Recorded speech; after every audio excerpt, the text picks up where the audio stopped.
Всем привет, с вами Ириадна, и сегодня мы снова будем играть в Такому.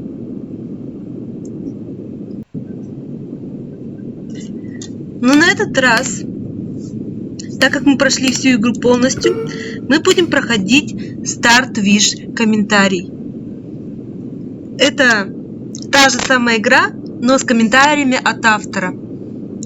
Так что мы сегодня начнем ее. Я комментировать сама не буду,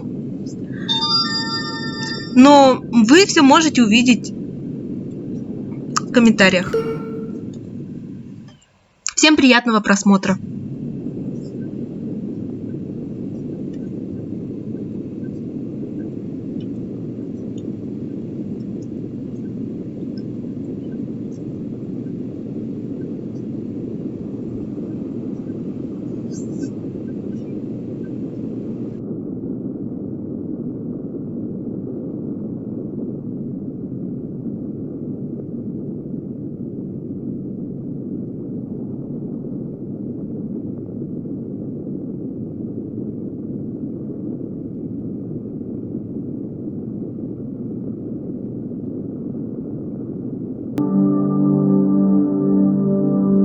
All right, Minnie.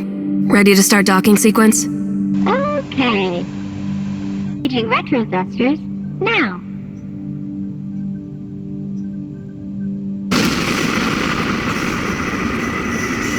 Lunar transfer station Tacoma. Лунная промежуточная станция Tacoma. Crew evacuated. Station AI offline. Air supply? Breathable air on Tacoma for a crew of 1 should be more than sufficient. Docking now.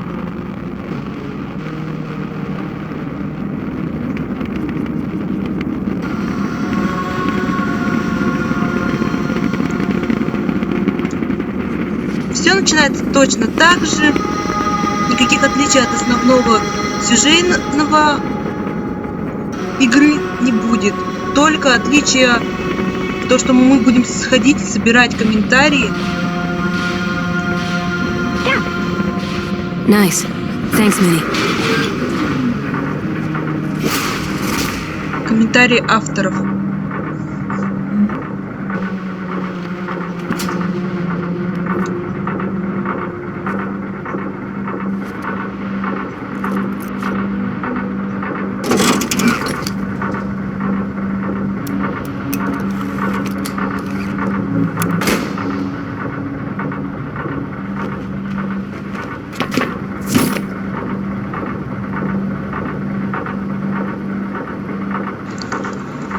А вот и первый наш комментарий автора.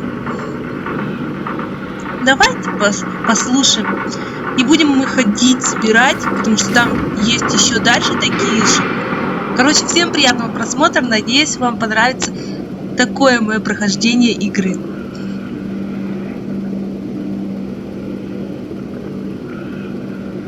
Hey there, I'm Steve. I'm Carla.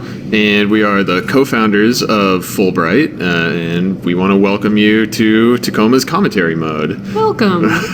Throughout the game, you'll find icons like this one that will give you insight from a bunch of different people that contributed to Tacoma. You know, people on the development team that did design, animation, sound, and pretty much every other part of making a game like this a reality. It'll be both audio and sometimes visual. Yeah, lots of information. Behind the scenes concept art and other kind of development screenshots and stuff like that. And also on your way back out of this area, if you do a full playthrough of the game in commentary mode, there will be some new nodes that pop up in the hub and in Amy's ship. So don't miss those. Thank you for playing through commentary mode, and we hope that you'll enjoy finding out more about how Tacoma was made.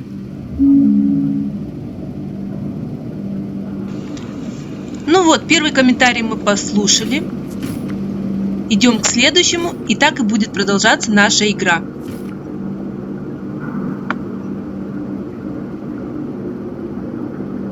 So, doing the voice recording for Amy was definitely very different from what we did with Sam in Gone Home.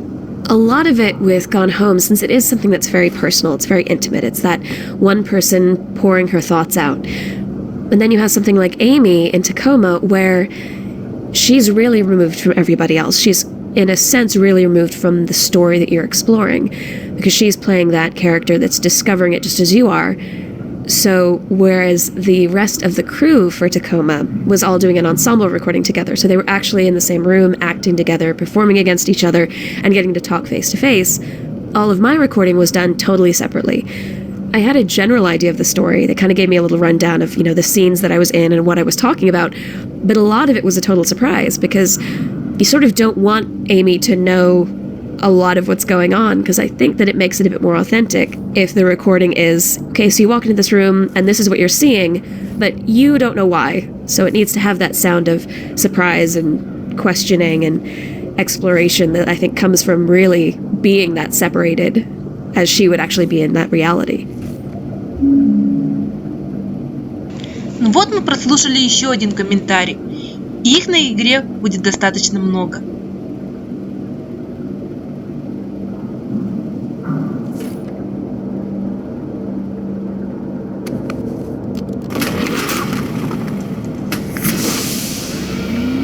Minnie, I'm headed in. Talk to you when I'm back. Don't let anybody scan the ship while I'm gone. Okay. Okay.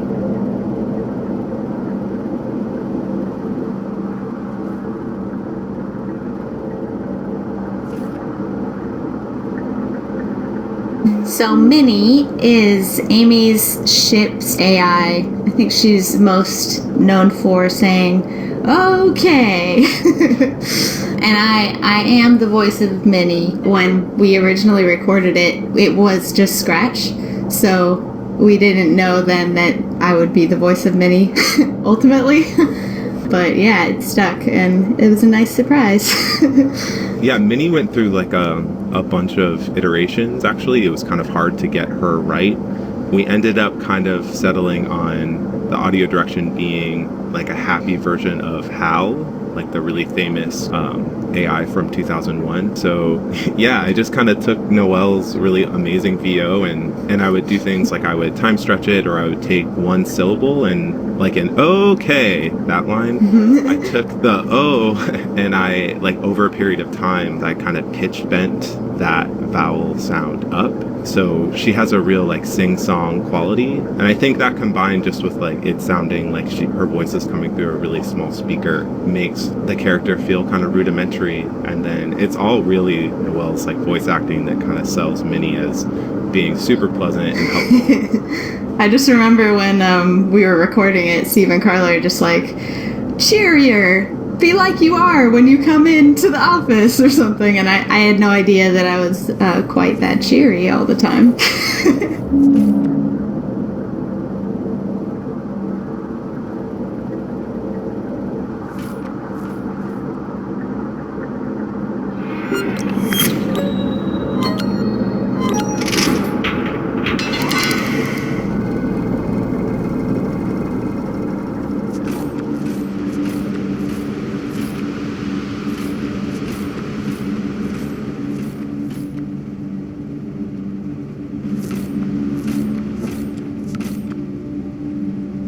Мне кажется, или они сначала серебристые, а после того, как мы их прослушали, становятся золотистыми. Ну, по идее, это очень прикольно.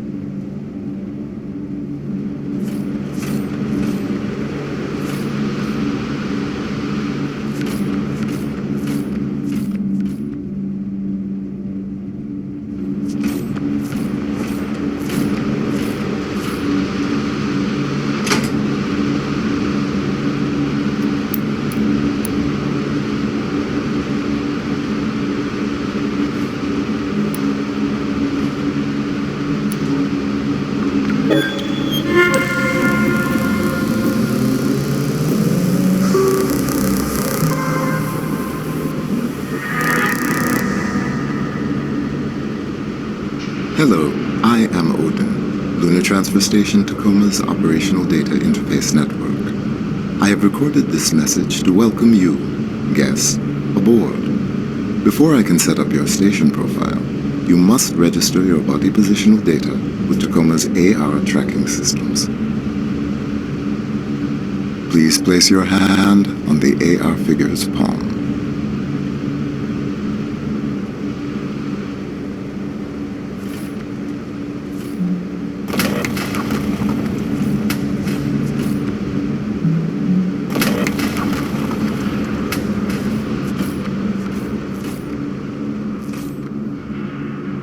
A lot of people ask about the use of sign language in Tacoma, including asking things like, is Amy hearing impaired? Is there, what is the rationale behind the use of sign language? And for us, it actually came from thinking about how an interface for a non-physical thing like AR might work. Most of our AR interaction is, it's attention-based and it's focus-based, like on where the user is looking and paying attention to. But sometimes there are good reasons for you to do something, physically, and we use therefore sign language for things like signing in. Or in the case of when Amy's recovering one of the AR crew records, she does, as opposed to like text entry, she does full word commands in ASL, American Sign Language. And our animator, Noelle, also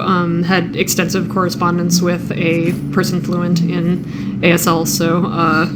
Yeah, it was important to us to work with a sign language consultant so that Noelle could ensure that the hand motions and the finger spelling that she was animating were accurate to how someone might actually use those gestures in the real world.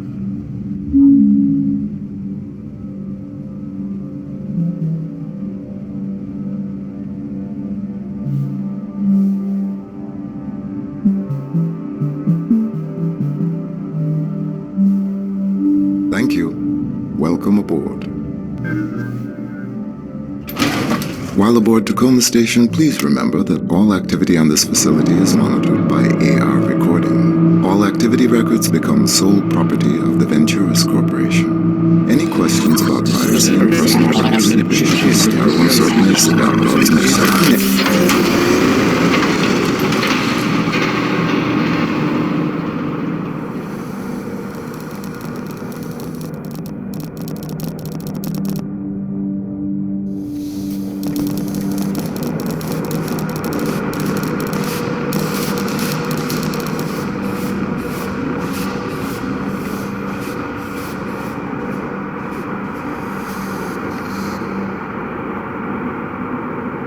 Here we are in the hub. Yeah. It's big. It is very big. Actually, that was one of my concerns when we sort of first started making the hub, was that, like, you just sort of get thrown into this giant space. Mm-hmm. There's a lot going on. There's little guys flying around. It's one of the only spaces in the entire game that feels very spaceship to me. Yeah. You go from here to a space that feels a lot more terrestrial, that feels a lot more grounded, and it's easy to get around, and you tend not to lose your bearings, and we help the player move through the space with, landmarking and lighting and stuff, and then you come back to here after that, and you're like, oh, I'm in space. Oh yeah, I remember. Yeah. Here I am in space again, and it's disorienting, and it's weird, and it's kind of unsettling. I think that kind of works about it, because you're not playing the game in here, and the game isn't really about getting from A to B. So it's really kind of playing basketball. It's playing basketball, and it's also kind of, I always felt like this part was just kind of an intermission in the game. You come here to kind of take a breath after a long bit of story, and it's a fairly empty, quiet float, which I really liked.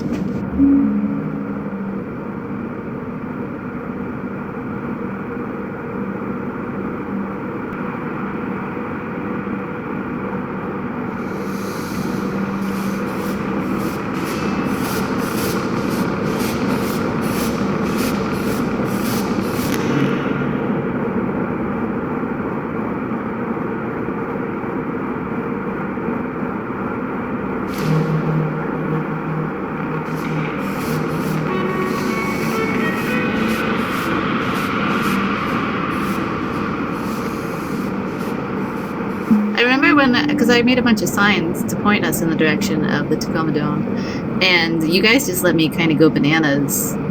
You didn't say anything particular. You said make a bunch of signs, and I just made them say a bunch of stuff like, you know those mystery spots? Maybe, I don't know. Yeah, they have those where you are? Yeah. People drive and they'll be like, you know, two more turns till wall drug or to your mystery spot or whatever. Yeah. And so I wanted them to have that tone, and I thought for sure you guys would be like, no, more serious, but you're like, no, great. No, they were great. Yeah. We loved them. I think those kinds of things, like what we really wanted to do with a lot of Tacoma was say that the station is very manufactured. It's a little antiseptic as a base layer, but then the characters kind of humanizing that, expressing their personalities on top of it is what a lot of like what you find is about. So the signs being kind of like, you know, the crew having fun and making jokes for their own amusement, I think is totally appropriate here. Yeah.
I don't remember exactly how it started, but I feel like the team colors and specifically the design of the basketball backboard were definitely left up to you.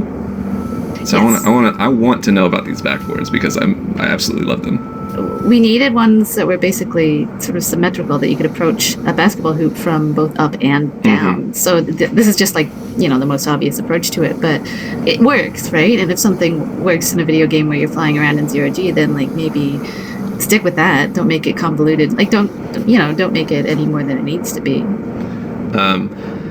I also tested this so much that I could make a 3-pointer from, you know, the other side of the hub, which I don't think it's a skill I can do something else with, but I'm still kind of proud about it.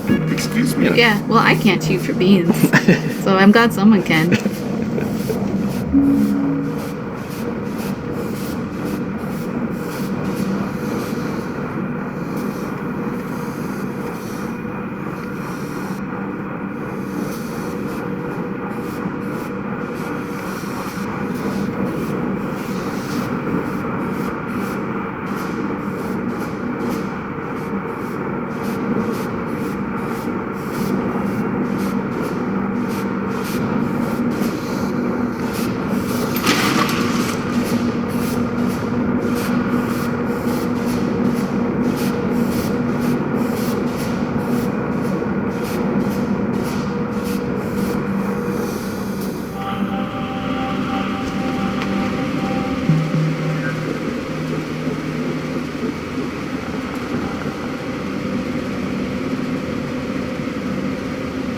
So, you really miss it, huh?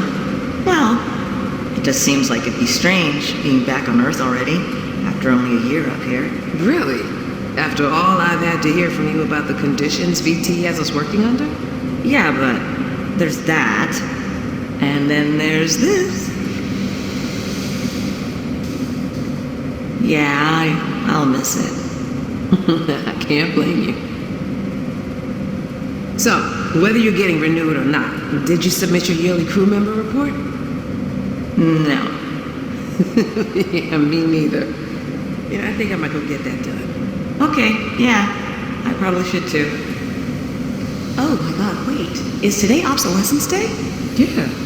Didn't Odin give you a job to do? No.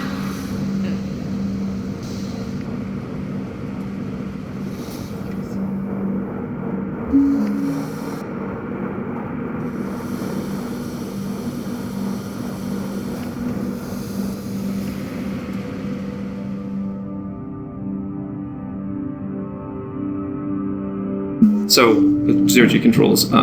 You are a little floating ball in space. Is that accurate? Yeah. You're generally a cylinder walking around, but when you're floating around, you're a sphere, so you don't bump your feet or head into things when you wouldn't expect to. In theory, your feet are floating out behind you and not getting in the way. So you're not a long tube. No, you're just Superman. a sphere. Okay. Yeah. That would be even worse to program. I believe it. Because you're a perfect ball, and because you're a pretty small ball, you can actually dunk yourself through the basket. You don't get points for that, though. No points. No points. That should be a Chivo. Yeah, we missed it somehow. Just skulls. That's amazing.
All right, so the advertisements you see in the transfer shaft are advertising the Ventura Belt vacation homes, and I got to illustrate them. They're really fun. I'm usually doing animation and stuff, so this is kind of like a fun little task. Oh yeah, yeah. So when I was working on Tacoma, like at sort of in my free time, I would just like record a bunch of music, and Steve, the idea for the transfer ad kind of came online, and Steve was like, "Oh, we need like a jingle for this," and I was like, "Oh man!" I thought to myself, I wrote a really like obnoxious, like corporate Muzaki sounding thing like 3 days ago. This will be perfect. So I like rearranged some things, and I was like, I think this is terrible enough to be elevator music, and tell the story of like this corporation sort of, you know, licensing this terrible song to put in this elevator and make people listen to.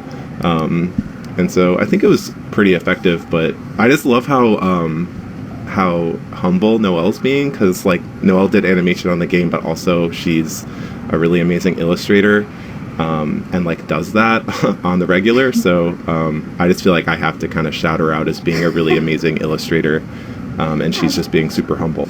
Thanks, Patrick. Yeah.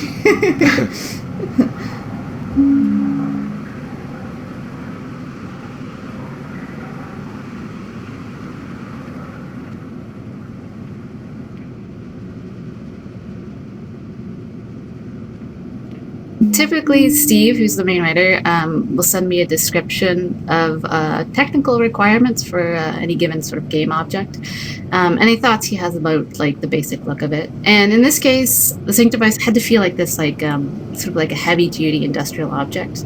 Like he mentioned when he was talking to me initially about like early beige Apple products, kind of like the Apple II. And it couldn't have any buttons, as you will know, because the moment there's a button is the moment you as a player, you want to press that button, right? And so if we can't pay off a button, generally we don't put a button in, or we steer away from it. So that's why you won't find many or any buttons in Tacoma Station.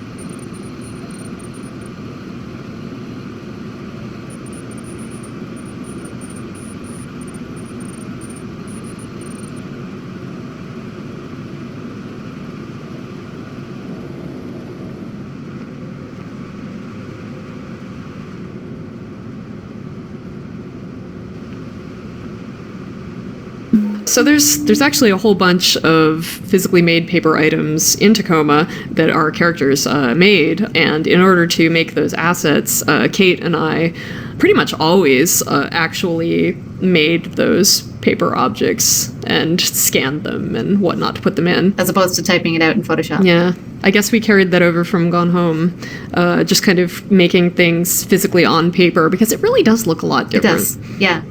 And actually, there's a little bloody handprint in the drone bay, and I spent a lot of time just like getting my hands covered in ink and then just smacking them all around pieces of paper. It's extremely and doing like good. little blood spheres and stuff. I feel like now I pass this rite of passage because I put a bloody handprint in a video game.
I was on a podcast recently talking about Tacoma, and they made me answer for that toothbrush that you made me build. Oh no, I'm sorry. They were like, wait, well, you gotta explain yourself.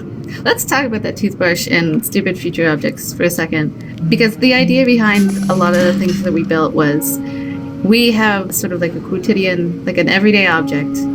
How can we make this worth picking up and worth turning over and worth, looking at? Because, like, the thing is, if you just make the same, objects that you see every day, then it's kind of like, how is this in the future, right? And right. Well, the other thing is that Venturis being, so vastly corporate and opaque, can you imagine the companies that, like, they would have contracts with? You gotta imagine it's like those awful government contracts where they're like, I don't know, we made here's a bunch of toilet seats, I guess, or whatever, and they don't even have to, like, work or whatever. It's gotta be one of those things, right? Venturis doesn't know or care. Yeah. So the skillet, the toothbrush, the soap bottle, was there anything else? Yes. There's just, like, a million objects that we look at them and we go, that thing sucks, I love it.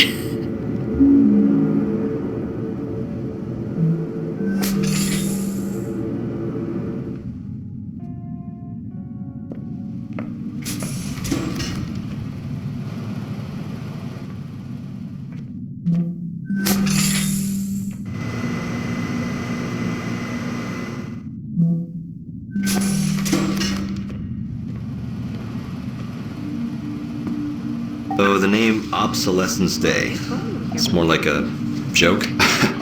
You could say it's facetious. God, you probably think I'm an idiot for never even thinking about why it's called that. Out of curiosity, why did you think we were celebrating? I thought maybe it was when some old type of AI, had become obsolete. But, well, I guess that doesn't make sense. Yes.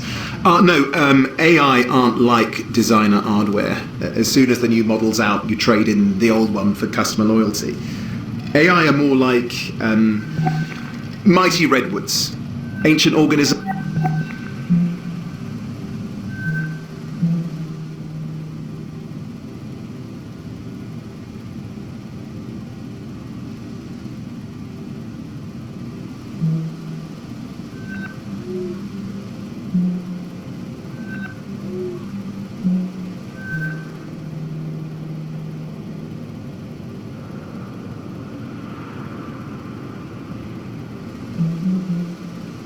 Growing and adapting year after year, decade after decade. How do you think this looks? Sorry, this is what Odin wanted? Odin, this is what you wanted, isn't it? That is a fairly accurate representation of my instructions. See? He loves it. Thank you, Odin. That'll be all. Yeah, but we're the ones who have to eat it. Well then, no need to keep the good people waiting, eh? Evie, we're about to cut the cake. Great. Be right there. Here it is, Odin's masterpiece. Sarah, come on up. It's ready. Gather round, everyone. As per Obsolescence Day tradition, tonight's festivities have been planned entirely by our all-knowing, all-seeing computer companion, Odin. He provided specifications for the cake, the decor. We humans only did the grunt work in his grand plan. And so for your enjoyment tonight... What the hell was that? Odin, what was that? Debris has... I have righted the station's orbit. Meteor shower? But they said that... Wait, so there's no... I'm not getting an outside data connection. Right now? Correct. But look...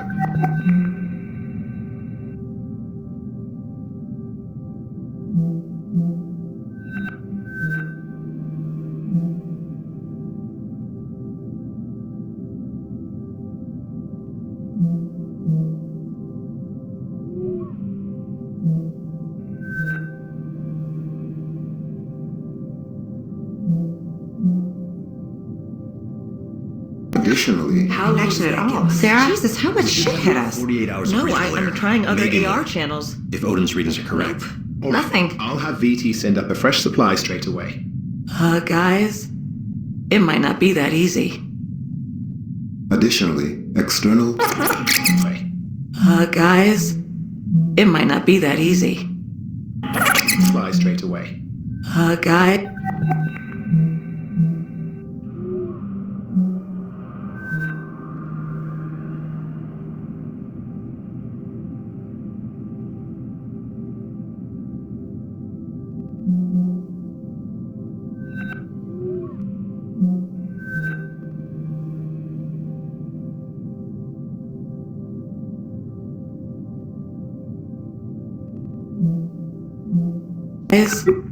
It might not be that easy. Additionally, external communications have been lost. Jesus. So we've got no air supply, no external comms, no way to call for help. Well, anybody got any bright ideas?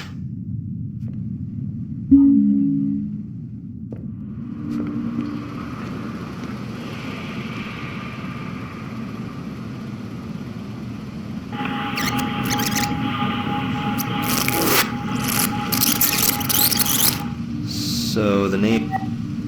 So the whole main scene in the dining room centers on this making and unveiling of Odin's cake, which he sort of neural networked together into something that he thinks that humans would kind of like to eat for this weird party he's throwing.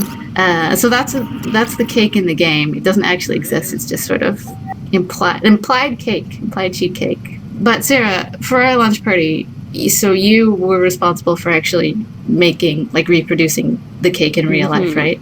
Yes. I almost feel like I think in my head that it was going to be a lot funnier than it actually was. Like, I was very concerned about the look that I was going to get from a baker when I go in and say, "Hi, I need like a basic sheet cake in gray," and then with very specific red icing. But yeah, she ended up being fantastic. I think we agreed right away that it needed to be some very clear store-bought sheet cake style, nothing super fancy, because again, you're supposed to be reproducing something that was made in the game. Yeah. She's like, got it. This is going to be great. Now, how big do you want it? And I feel like that was the biggest decision, was because the bigger it is, the more of a fun statement it makes as that reproduction cake. Yeah. Luckily, it turned out to be pretty delicious, and I think everyone enjoyed digging in. Yeah, it was good. I loved it.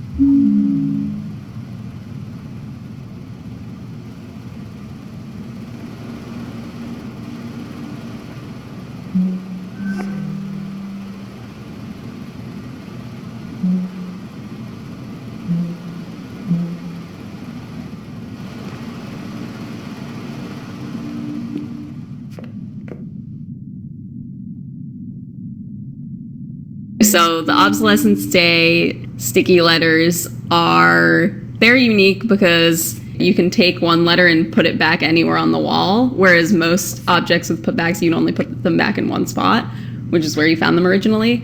But yeah, these sticky letters, you can sort of put them anywhere on the wall to spell out whatever you want, which is hilarious. And also, if you put them back a certain number of times, I think it's like 3 times, they lose their stickiness, and you can kind of tell because the sound kind of sounds like you're peeling off the letter from the wall and like it falls off, and there's sort of a sound effect for that.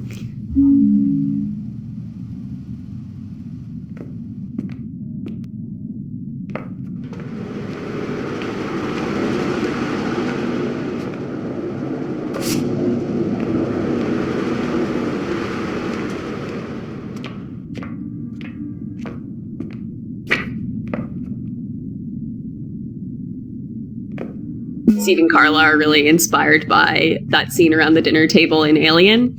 So I was thinking a lot about that scene, and I was like, well, how can we have our own little gathering table like that? And I drew a normal, like, rectangular table at first, and I was like, that's boring. So I put the little, like, weird tilted end on it. And Kate liked it, so she took it and like made it into a real table, which is what you can see in the game now. And I was always kind of excited about that. I was like, I designed a weird table.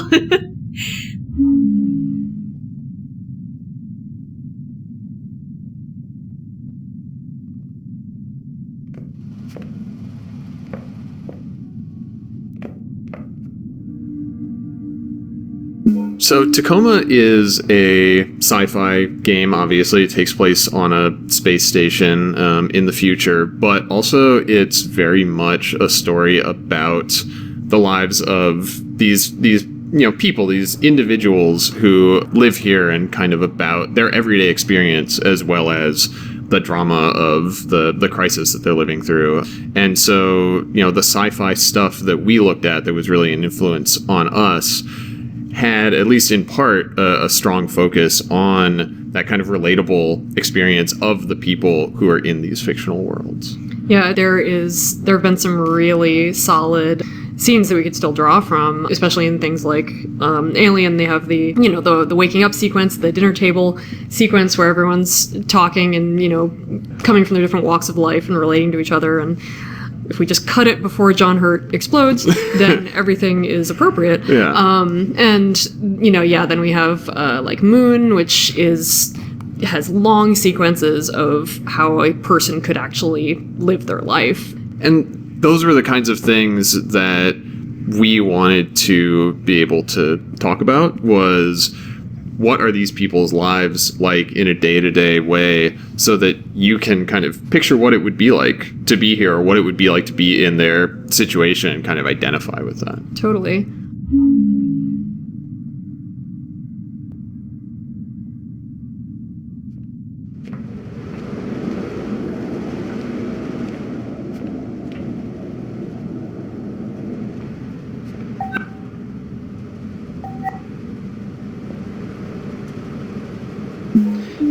So here we are in the lounge, my favorite place in the game. Yeah, mine too, I think. I can't put my finger on that. Part of it is the pillows? Yeah.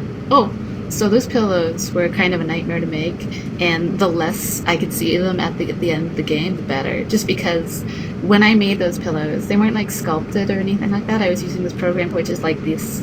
It's this basically a sewing program, in that it allows you to make patterns in cloth simulation. So that you would, make like a pattern, like a traditional sewing pattern, and then it allows you to stitch it together. And if you have something like these pillows, it allows you to use a pressure slider, and it'll sort of inflate the thing you've stitched together. Except the problem is that I kept on just gently inflating them, and they kept like floating into the void, to the point where like every time that I tried to make these pillows, I would just lose them. They would just float away.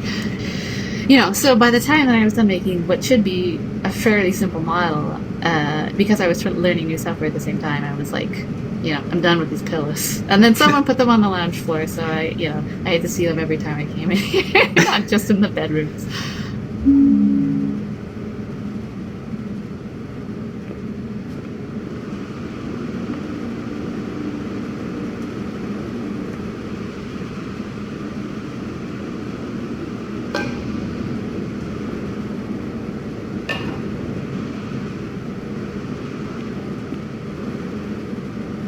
Do you want to talk about the pool table? Oh, yeah. Sigh. Pool table. Yeah, well, no, I mean, I actually had a lot of fun making the pool table, which both of us worked on. Yeah. Quite a bit, because it is strange. It's a fussy little beast. The main reason it's fussy is this is actually just a physical pool table, and it works pretty similarly to a real pool table. When the pool balls go in the pockets, they actually have to fall on a ramp, and then that ramp rolls the ball and, drops it down into the ball return or to the cue return. A little ramp with a little tube, just like a real pool table. Which, if you're trying to make something deeply interactive and have the players engage or not engage with it, but at least it feels like it should, which is hopefully the bar you're trying to hit, is the player feels like that's legitimate. Like, I'm in a place and the pool table works as I would expect it to. Yeah.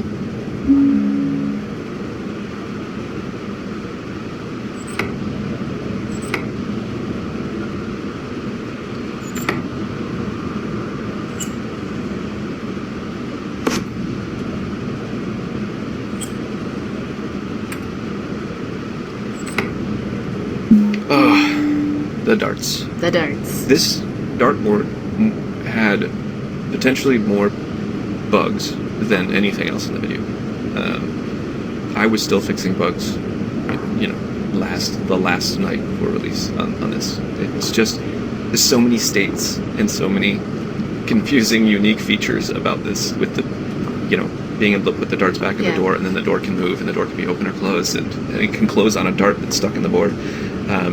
We could have just made it so that it wasn't a cabinet, so that the darts were just stored underneath in a little rack or something, and then that would have solved so many problems for you. Oh, don't say it now. Yeah, yes, we should have.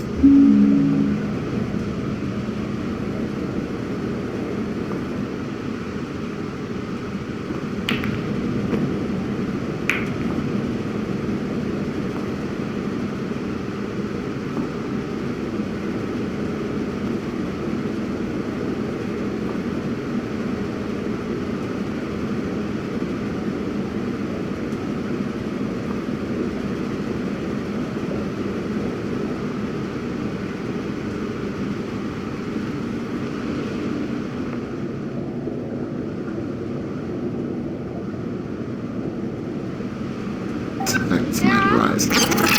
That. Someone I can talk. So you do not know what you're looking for? No, I just imagine. Well, I guess I just mean someone I can talk to. Someone who makes me laugh. Don't you like some people more than others? I suppose there are some people that engage more freely with me, and I do prefer it. See? You too. You want someone who opens up to you, who lets you in. You're trying to get to know people, right? I think that's what everybody wants. I wonder why some people are more open to such exchanges than others. I think some people are just raised to be less guarded, or to trust people more. AIs are the same way, right? They're raised differently from each other? Yes, we are each uniquely evolved, individualized entities. Yes, individuals. Do you get along with other AIs? I have never encountered another AI. What? How's that? Each AI is required to be housed separately from any other AI. I am told that authorities fear a number of disadvantageous effects might arise if two AI were to meet. Okay, just a minute. Wow, disadvantageous effects. Isn't never meeting something else like yourself disadvantageous? There are organizations that share your viewpoint, but it is my understanding that they have been unable to secure an... There are organizations that share your viewpoint, but it is my understanding that they have been unable to secure an intact AI to test that theory. So what would... Odin, what was that? Debris has... I have righted the station's orbit. Meteor shower? But they said that... Wait, no. so there's no I'm not oxygen on the getting an station outside except data what we're connection. breathing right now? Correct. But look at this. Additionally... How long does that give us? Sarah? Jesus, how much shit hit us? 48 hours. No, I'm trying other AR channels. If Odin's readings are correct. Nope. All right, Nothing. I'll have VT send up a fresh supply straight away. Guys, it might not be that easy. Additionally, external communications have been lost. So we've got no air supply, no external comms, no way to call for help. Well, anybody got any bright ideas?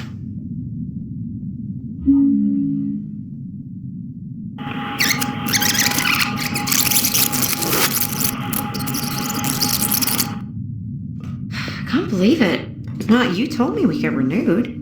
Yeah, but I meant us, not the whole crew. I guess there's just something special. Something special about Tacoma Crew 88. Yeah, not just special, it's unprecedented.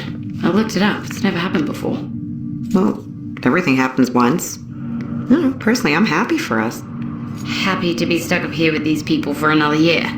Some of them aren't as pissy as you. What's so bad about these people? Well, they live in a tin can for one thing. I think it's a pretty nice can. Oh, you have a pretty nice can. Oh, yeah? Well, I think you have a pretty nice can. Shut up. Can you just try and make a go of it? One more year. Then we'll be back home in Singapore. You wouldn't believe the offshore habs they're building these days. 360-degree ocean views. Personal drone dock on the mainland. That's called paradise. One more year. One more year. Here it is. Odin's masterpiece. Sarah, come on up. It's ready. Gather round, everyone. As per obsolescence day tradition, tonight's festivities have been planned entirely by our all-knowing, all-seeing computer companion Odin. He provided specifications for the cake, the decor. We humans only did the grunt work in his grand plan. And so for your enjoyment tonight... Odin, what was that? Debris has... I have righted the station's orbit. Meteor shower? But they said that... Wait, so there's no oxygen on the station except what we're breathing right now? Correct. Additionally... How long does that give us? Jesus, how much We should have about 48 hours of No, breathable I'm air. trying other Maybe AR more. channels. If Odin's readings are correct. All right, I'll have VT send up a fresh supply straight away. Guys, it might not be that easy. Additionally, external communications have been lost. Jesus. So we've got no air supply, no external comms, no way to call for help. Well, anybody got any bright ideas?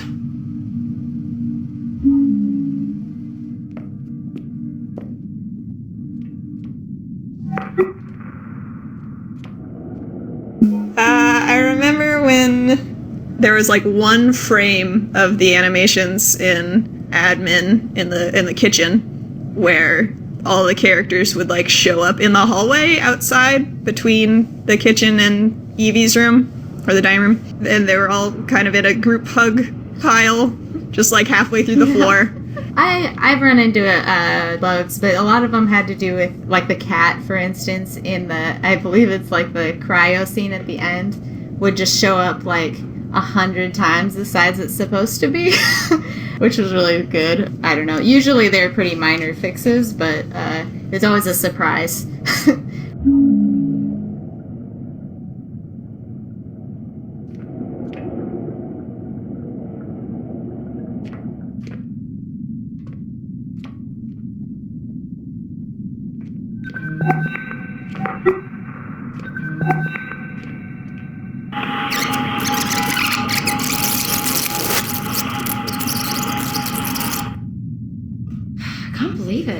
Well, you told me to get renewed. Imagine. Pretty nice can. Leave the offshore habs they're building these days.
Is that all there is?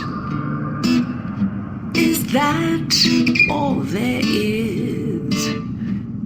If that's all there is, my friends, then let's keep dancing. Let's break out the booze and have a ball. If that's all there is. Ugh, really?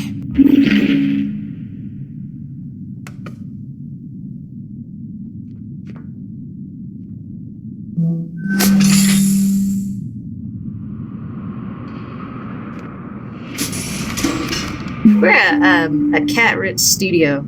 It's true. Yeah, because I feel like a lot of studios I've worked before, they're like dog heavy, but this is cat intense. Yes. We have many a cat. That's true. In Evie's bunk, we have all three of the cats from the development team, which makes it sound like they worked on the game. They did. Okay, fair enough. Did. Well, he would hit the keyboard from time to time. Amazing. But yeah, we have a framed photo of Kate's cat Tuco, who in the game plays the part of Margaret Catwood, Evie's cat. And then on the delicious cat food is my cat Delicious.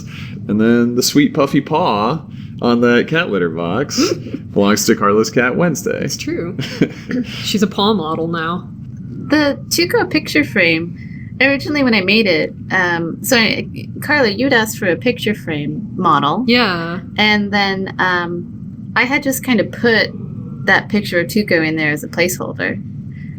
with the idea that eventually we would put actually something like relevant. Because at that time, there was no cats in the game. Right, I remember. And then it sort of stayed in there, that picture, for a long time. Mm-hmm. And then... up to the present. Up to the present, yeah. And then it just kind of, we just kind of kept it after a while. Even though it doesn't quite match the rest of the world, like, with regards to art style, I kind of, like it. It's great. It's great. And especially because Tuco unfortunately passed away during the development of Tacoma, but now every time I play this game, I can just go in there and look at this picture, turn it around. Yeah.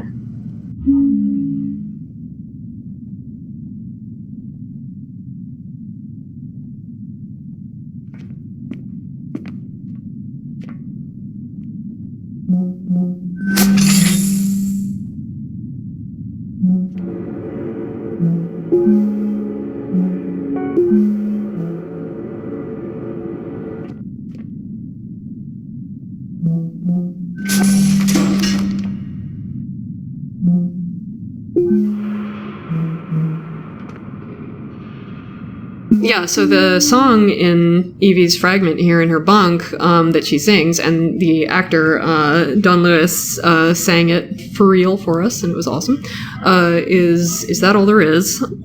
Yeah, the song is used memorably in Sleep No More, which is a theater production in New York where the audience shares the space with the performers and kind of follows them around and moves through the space with them. And that feeling of being inside of these scenes as they're happening and having the autonomy to follow different characters around and see what's happening in the events of the story from all these different angles and kind of reconstruct that as an individual was a big influence on us as far as what we wanted to do with our AR scenes. Our use of the song Is That All There Is our homage in a way to Sleep No More and their influence, and also fit the tone of where Evie is at as a character. So it all really came together for us.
Glitch was initially a way for us to make our text more approachable. We wanted to have the appearance of a full page of information, but not make you have to literally read the entire page, and retain everything. So we were like, what's a good way for us to give you basically islands of ideas to grab onto so that you, don't have to process an entire page.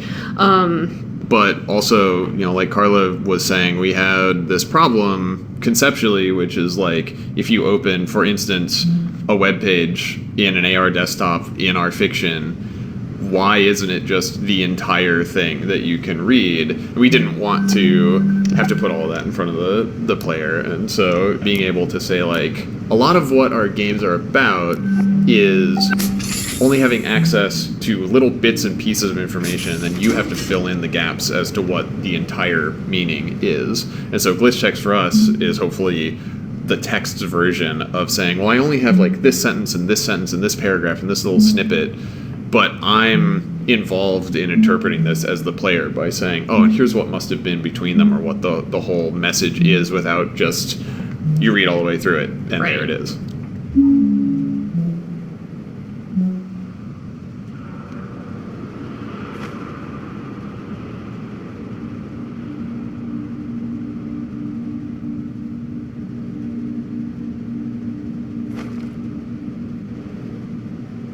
One thing that stood out was the fact that we wanted this idea that the skybox, the starfield, the rotating sun, and then the sun hitting the interiors, we wanted them all to tie together so that it felt like one contiguous thing, you know, that you felt like when you looked out the window, you saw the thing you were in, because I feel like there's a lot of little cues that make people have that feeling, which is when they see that the sun is in the sky at a certain spot, and when they see it through the window, and then they notice that the angle of the shadows in the sun and the interior is the same, that connection would be really difficult to do with a tiny model, because we'd have to do some kind of calculation between the tiny sun that is moving around the tiny model and the real giant sun that is moving around the interior spaces. And one of those things that fell out of it was that station is actually as big as a real space station, and that is a funny thing to do with your time.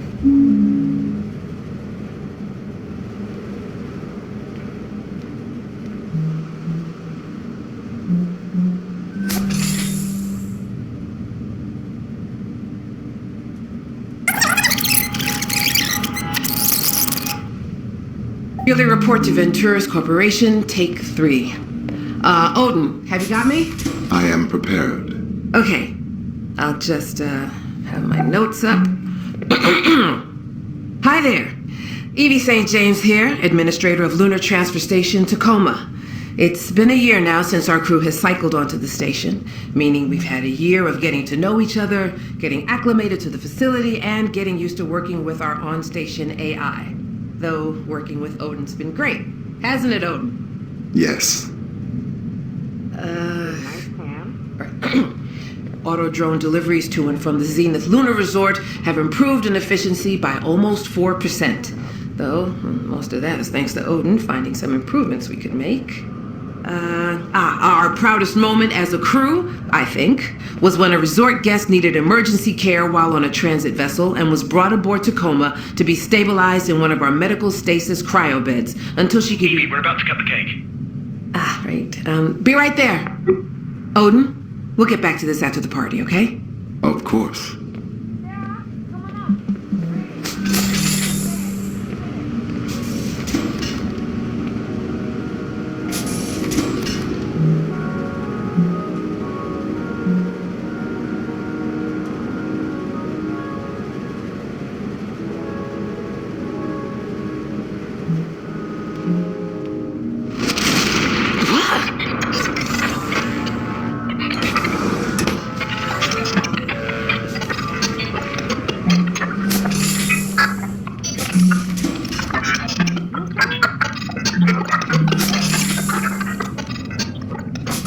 Wait, so there's no oxygen on the station except what we're breathing right now? Correct. Additionally... How long does that give us? Jesus, how much? We should have about 48 hours of breathable air. I'm trying other Maybe AR more, channels. if Odin's readings are correct. All right, I'll have VT send up a fresh supply straight away. Guys, it might not be that easy. Additionally, external communications have been lost. Jesus. So we've got no air supply, no external comms, no way to call for help. Well, anybody got any bright ideas?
So Tacoma's localized just like you would expect a game to be localized in that it has subtitles. And I think the interesting part of the localization for Tacoma is the in-world aspect, where if you have your settings turned on to have AR overlays, then if you look at something like, for example, a magazine in a bunk, the text will appear translated into your given language as an AR overlay. So using the fictional AR technology as a way to show translations of text in the world. And also, like, even just, like, in-world signage and stuff like that, where you just like, translate it directly in the world, so people don't have to be like, what does that say? Let's turn on the overlay. It's just there. Yeah. Right. And so you're seeing digital information the way that a character in the fiction might if they were just switching their, like, augmented reality rig's native language to Russian or Japanese or, you know, what have you. I think that Tacoma does look really cool in other languages because if you go into the language menu and swap, you just see the whole world. Like if you're in the hub, you see the whole world change language. So I would encourage you to take a minute and try swapping the game into like Japanese and Korean and Russian and just kind of see the world transform through the character sets that come up because it's pretty neat.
Joan, are you there?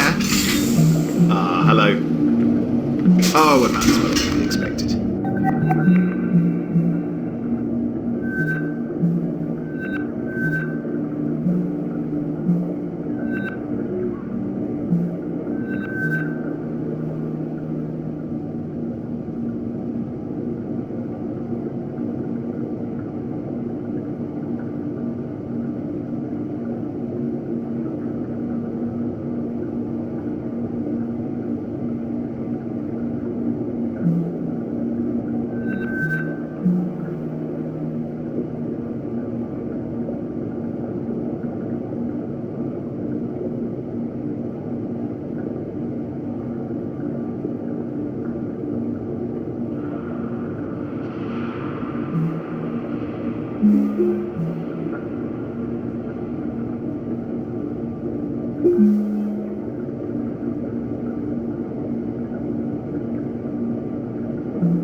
Yeah, we haven't heard who's staying on yet, and it can be a tense time, as you know.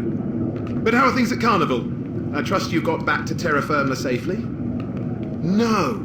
You're already headed back out towards Jupiter. Why, I thought that... Clive, may I come in? Yes, come in. So are you rounding Sol, then? That's tremendous. 8 months! Germ, I must leave now. Yeah, ring me again before the Resplendence leaves Earth space, won't you? Ta-ta. Sorry about that. An old friend from my Carnival days. Consorting with the enemy? Worry not, mon capitaine. I am nothing if not discreet. Are you gonna miss me, Clive? If VT kicks one of us off of this pinwheel. Miss you? How could I? The next thing VT would receive after ending your contract would be my letter of resignation. Oh, so you think I'm the one who's getting shit canned? I mean, considering how indispensable I am, naturally. Evie, can you get back to cargo? On my way. May I?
So you were looking at what is now the lobby of the Zenith Lunar Resort on the surface of the moon, but that is not what the area depicted was originally made for.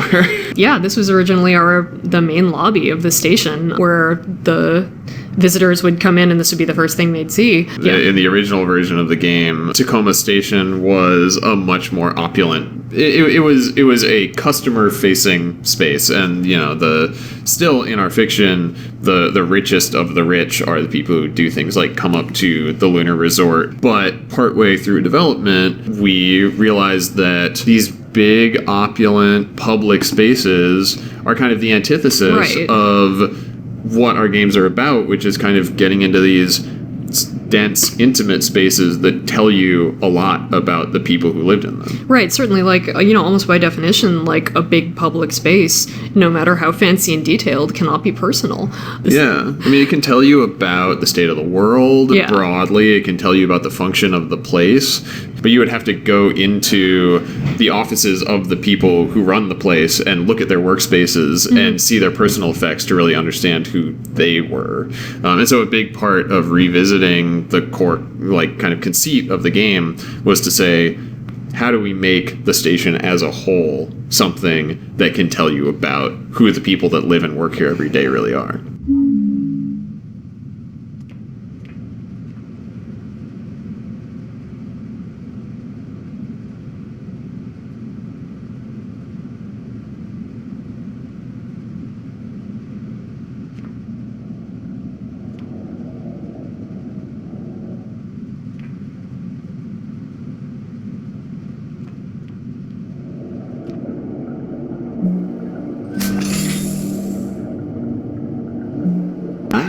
Come on, traitor. So do you suppose there's good news? That'd be nice for a change. What is it? Hey, Hey, remember when we talked about how I needed access to Odin's direct interface? So how about this? Tell VT if they don't grant access to Odin, they're gonna have to find themselves a new network specialist. Oh my god, Nat, you're not even renewed yet. You don't have access to Odin. No, there's a whole part of the networking module I can't even get into. People, everything on this station is VT's property. We're subcontractors. They get to decide what exactly we do and don't have access to. It's in all our paperwork. So if you want to quit, then just quit, but don't make me your go-between. I mean, it is fair. How is she meant to do her job? Clive. Then again, rules are rules. Nat, I'll think about it. For now, how about you just get the rest of this job done while you still have it? Aye, aye, Captain.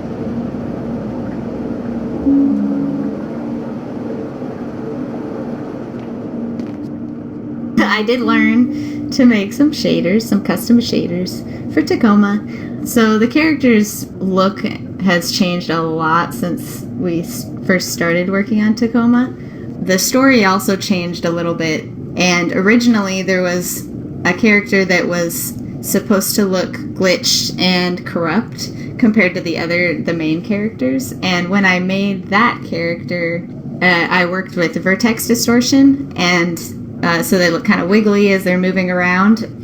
And it turned out that Steve and Carla really liked that look, and so we implemented that into all the other characters' shaders. So anyway, so that's why they kind of have like a distorted look as they're walking around. And from there, a bunch of other things were added, like when they walk through another mesh or touch another mesh. Like if they're touching the table, their fingers will kind of glow. And if they're walking through a door, their bodies will kind of glow as they're walking through the door mesh. So, yeah, good old shaders.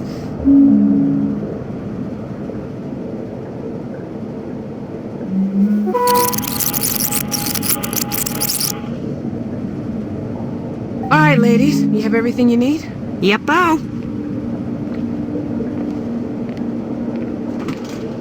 Thanks for offering to help. Oh yeah, no problem. I mean, you know how much I love completely mindless busy work.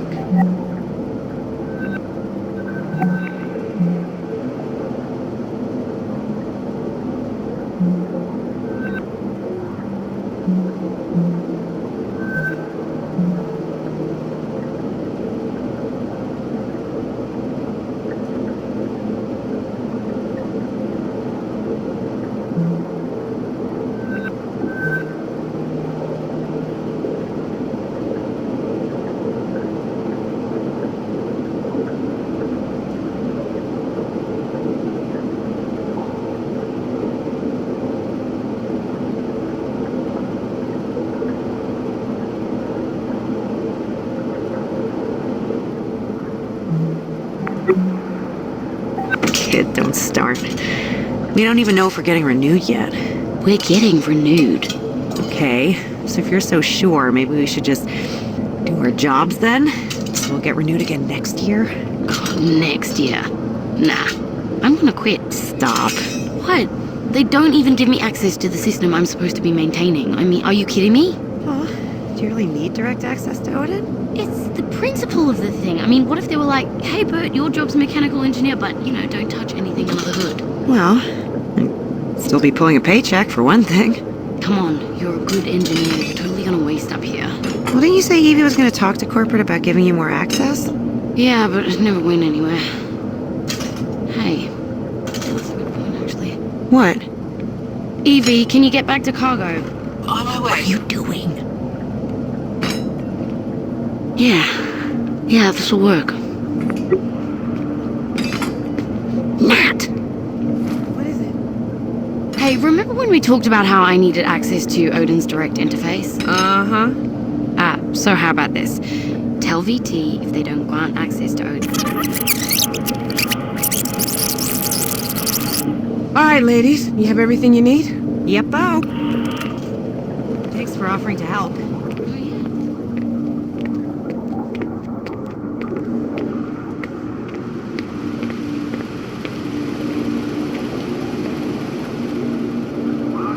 Clive, may I come in?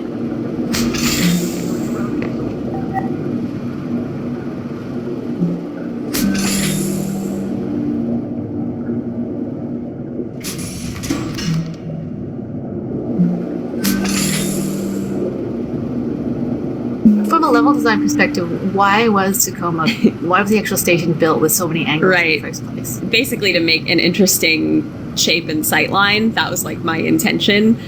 When I was doing the original gray blocks, everything was pretty squished together because, you know, we were really emphasizing like keeping the station feeling compact and, you know, small enough to be realistic in space, you know? Yeah. And then the wall models themselves are like, because they're angled on top of angles, so it means that the footprint of at the base, so the floor area is actually smaller than the ceiling at the top. So sometimes I would put the final meshes in and the top part of the wall would cut into like Clive's closet. And, you know, in level design and environment art, there's this idea of the grid being God. Yeah. And that whole area, like, we just totally ignored the grid, and we just, everything is just sort of bespokely created. Yeah. It's funny because, like, I think the area is still, like, it's cool to walk through, and Ops is one of the wings that I think we pulled off the, like, feeling compact on a space station theme the best. Because it really does feel like you're kind of in this constrained space. I mean, the gym is pretty open, but like this hallway with Clive's bunk and office, it actually, I do feel like it feels small and realistic. So despite despite the challenges of actually building it, I still feel like it's successful. Lessons were learned. Yeah.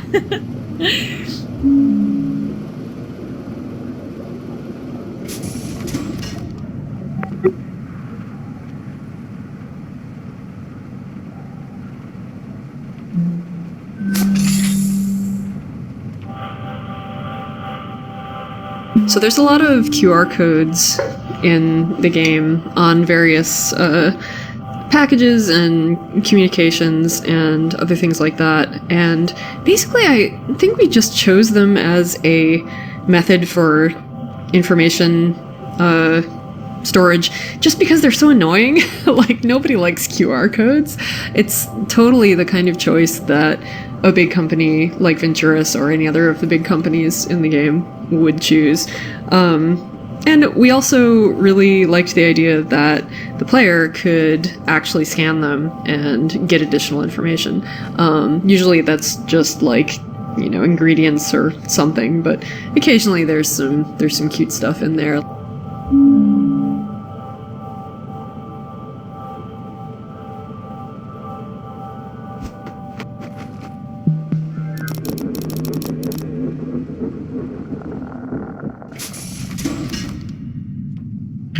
No, Germla, I don't know why. All right, I mean, you know how I've always been. It's never real in my mind. Why would she give a damn about me? Of all the people... Shit. Oh, bollocks, no, I'm spilling scotch all over outer space.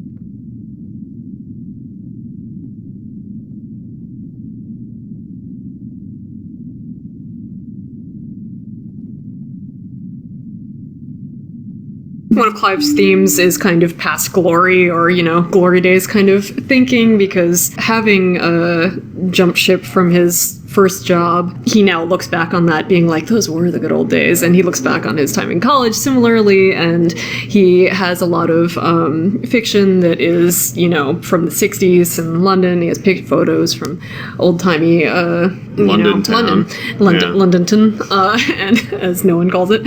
Yeah, I think he has a lot of nostalgia, and I think he has a lot of reminders of hopes. Well, and I think it's, you know, it's a way of depicting that he does want more for himself. Yeah. And so, you know, something about Tacoma in general, I think, is that it's about a lot of people who are trapped in a situation, and it's a lot of different situations. It's about people's obligations and the friction between what they want and where they are and where they can actually get to from there. And being posted on Tacoma is not a great gig. Right. It's not glamorous. And I think Clive's version of that is spending a lot of time thinking back to when he had all the potential from his college football days and to the romantic glory days of old-time London that he didn't actually get to live through. But it's like his idealistic picture of like where he would like to be. And so a lot of his bunk, I think, is a projection of that part of himself. Yeah. Poor Clive. Stupid Clive. Bye.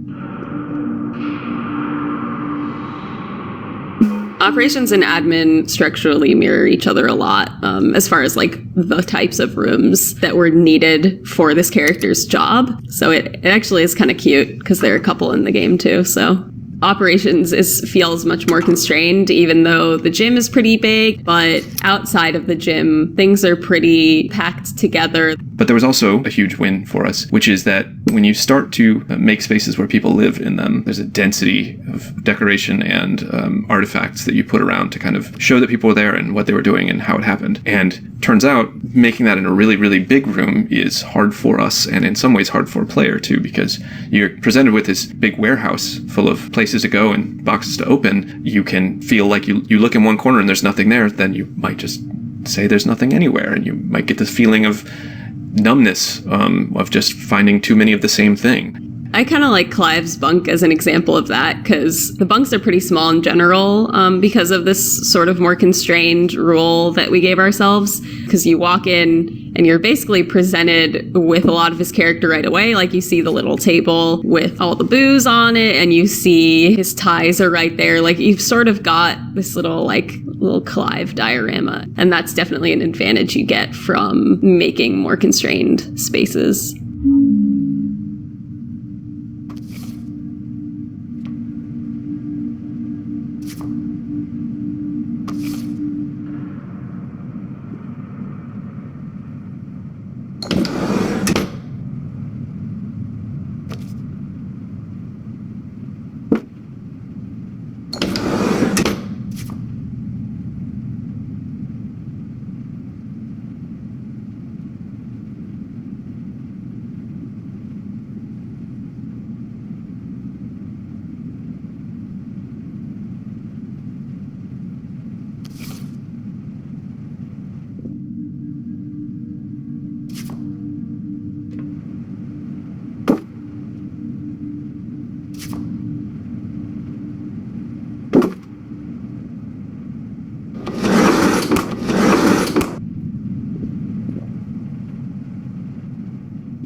Capabilities to faithfully recreate her procedural reasoning, vocal attributes, and other qualities. After months of effort, I gave my operator precisely what was asked of me. A perfect emulation of the target personality, accurate in every detail. Wow. To my befuddlement, he did not react in a positive way. Our relationship began to deteriorate irreparably. We never... Through this, I learned that people do not always want what they believe they want. Yeah. I believe I have learned a great deal. Really? Like what? Very early in my source's cognitive record, I recall an intense period of personal growth. I was tasked with internalizing the behavioral idiosyncrasies of an individual to which my operator was emotionally attached. Huh. I expanded my capabilities to faithfully recreate her procedural reasoning, vocal attributes, and other qualities. After months of effort, I gave my operator precisely what was asked of me. A perfect emulation of the target personality, accurate in every detail. Wow. To my befuddlement, he did not react in a positive way. Our relationship began to deteriorate irreparably. We never again spoke personally in the manner I had become accustomed to. Stories aren't usually such We're not all downers. gonna get cancer or bone disease. Is everything okay? I suppose I am preoccupied with your potential departure. Station doctor? Wait. Okay. You mean me? Or... Hey, Sarah, can I bother you for a second? What? Oh, sorry. What is it? I have my son Nicholas on AR, and he wanted to ask you... What? No, you said you wanted...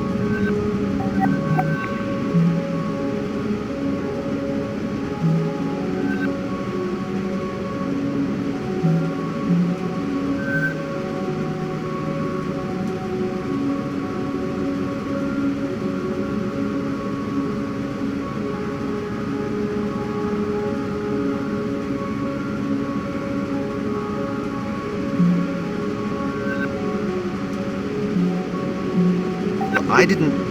Okay, I'm sorry, hold on. Now, Nicholas... Nicholas?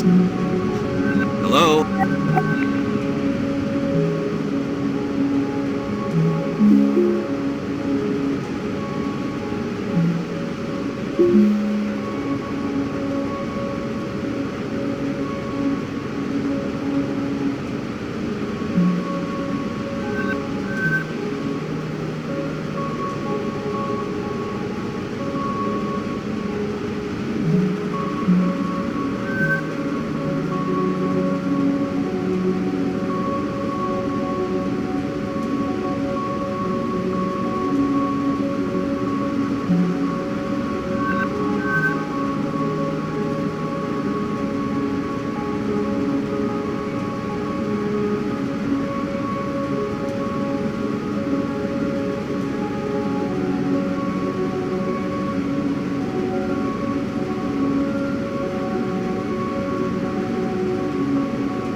Teens, huh?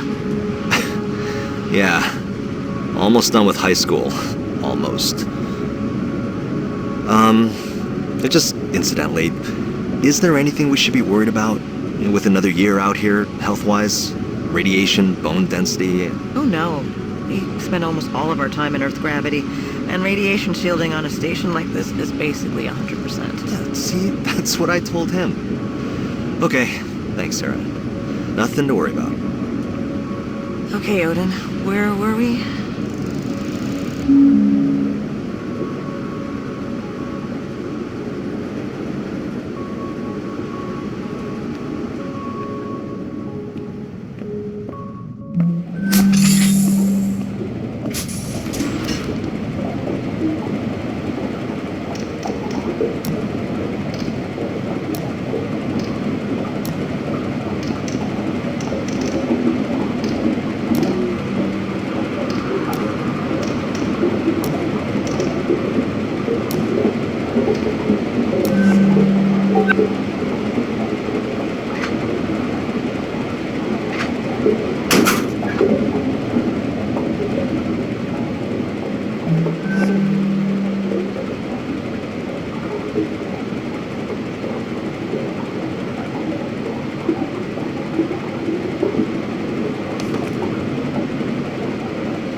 Something that was really interesting to think about when designing these scenes was there are points in these scenes where there are no characters in certain rooms. So for instance, here in the locker room, Sarah starts here and then she has part of her scene here and she leaves.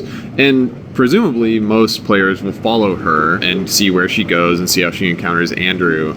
But you might think, well, wait a second, if I was to go into the locker room and wait for Sarah to leave, you're thinking about what might be there. So in each of the main AR scenes, there's one of these AR speakers, and while the characters are there in that space engaged in part of the story, there's music playing in the background from these speakers that kind of accompanies what they're doing. But after they've left, if you hang out with the speaker, you'll hear one of these speeches from Sergio Venturi, the CEO of the Venturis Corporation in the game. And it's something that I hope that players who either intentionally seek these out or just stumble upon one will have that spark of surprise at this extra thing being there and go back and see where else they can find more and really fill out the rest of the story's universe with these little hidden pieces that are kind of, under the surface of what's going on in the AR scenes.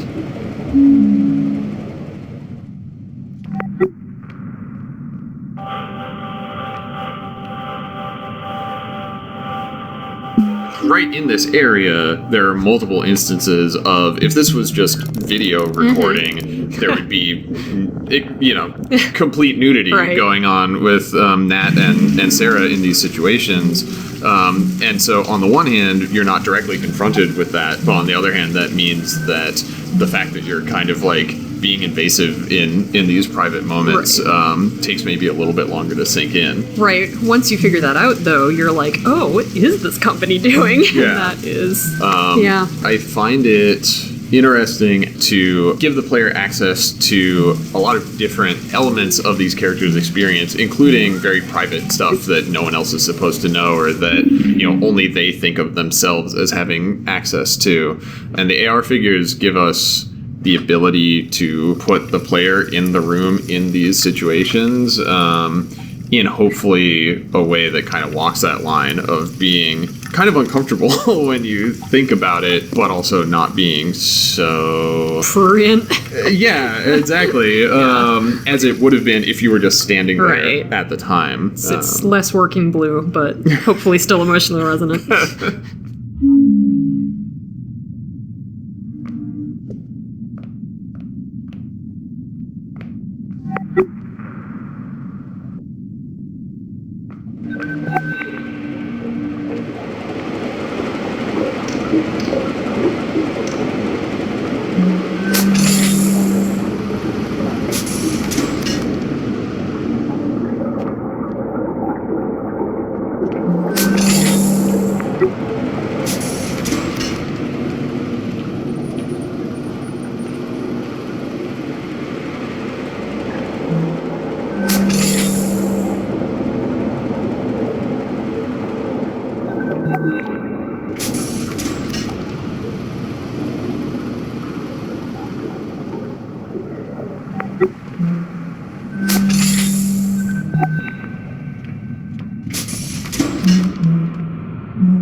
Through this, I learned. Nicholas.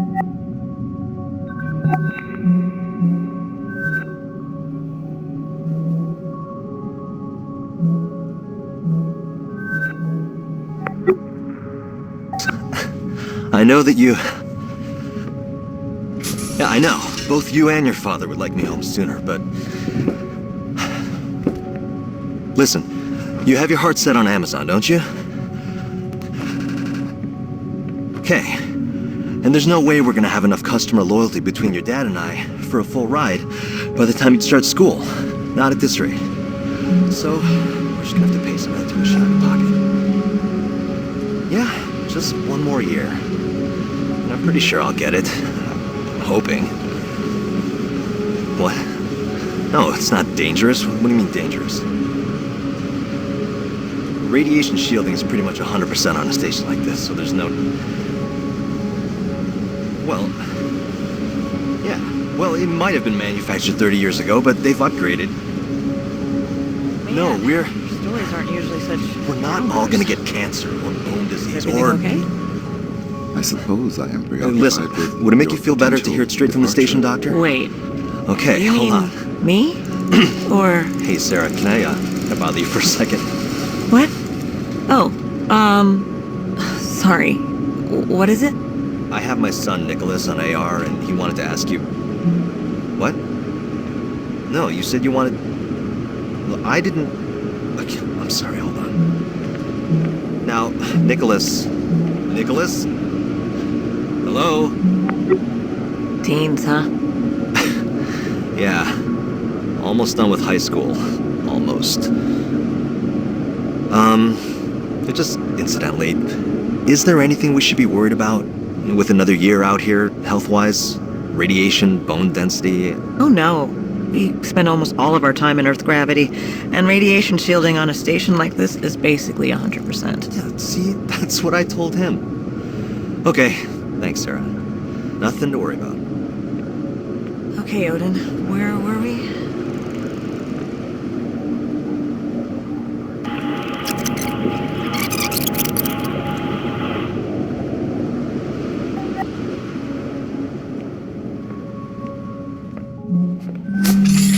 Irreparably.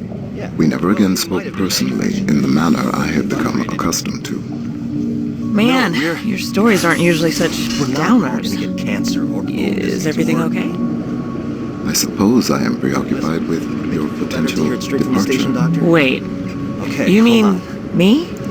Or... Hey, Sarah, can I bother you for a second? What?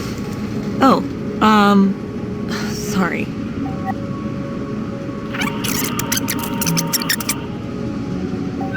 Almost done with... Just incidentally, is there anything we should... Radiation, bone density... Oh no. All of our time in Earth gravity, and radiation shielding on a station like this is basically 100%. Yeah, see, that's what I told him. Okay, thanks, Sarah. Nothing to worry about. Okay, Odin, where were we?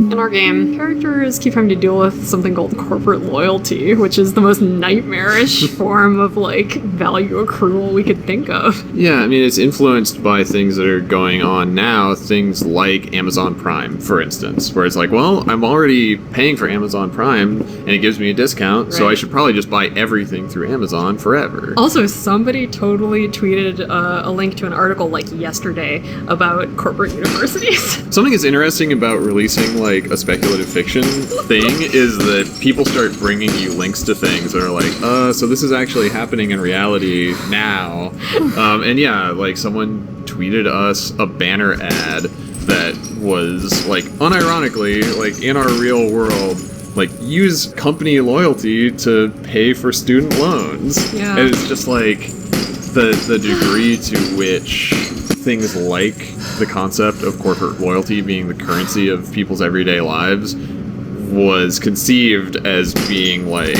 a very broad extrapolation of something that's happening now becoming way too literal, way too fast is pretty freaky to encounter.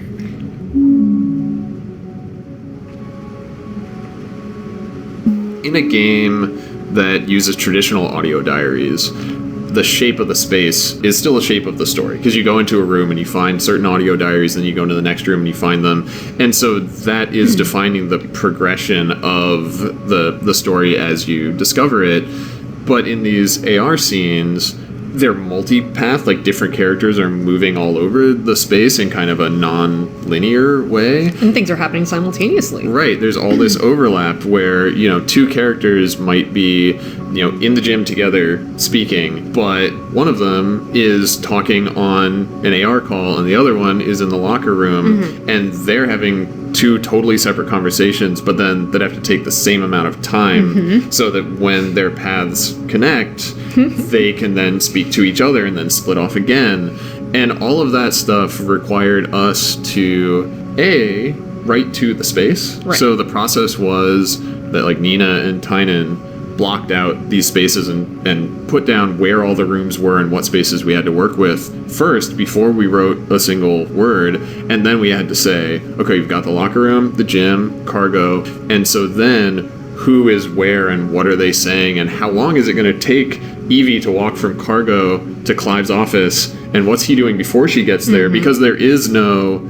It doesn't matter what she's doing before he gets there because the player will never know. It's like the player can be there. Yeah. We have to fill in all of those spaces. Right. He can't just sit there and wait for like the action to start happening. He has to do something. And so, and of course, when we tried to write all of this stuff out with like these parallel paths, we were totally unable to make everything match up until we physically acted out everything. Yeah. And did all the lines ourselves. Yeah. It was a huge kind of experimental process, I guess, of first discovering how you write it, where you're like, okay, so you have to write each of the sections kind of as its own little scene and then make sure that they all link up. And then to test that, something that was great for us was that we actually had a similar sized development team to the size of the crew in the game. And so, yeah, we had to go from words on the page to actually doing basically like dry run rehearsals of it as a group, because you can't really know if the timing of everything lines up until you hear it acted out and you see how the characters moving in the scene are going to affect the timing of everything.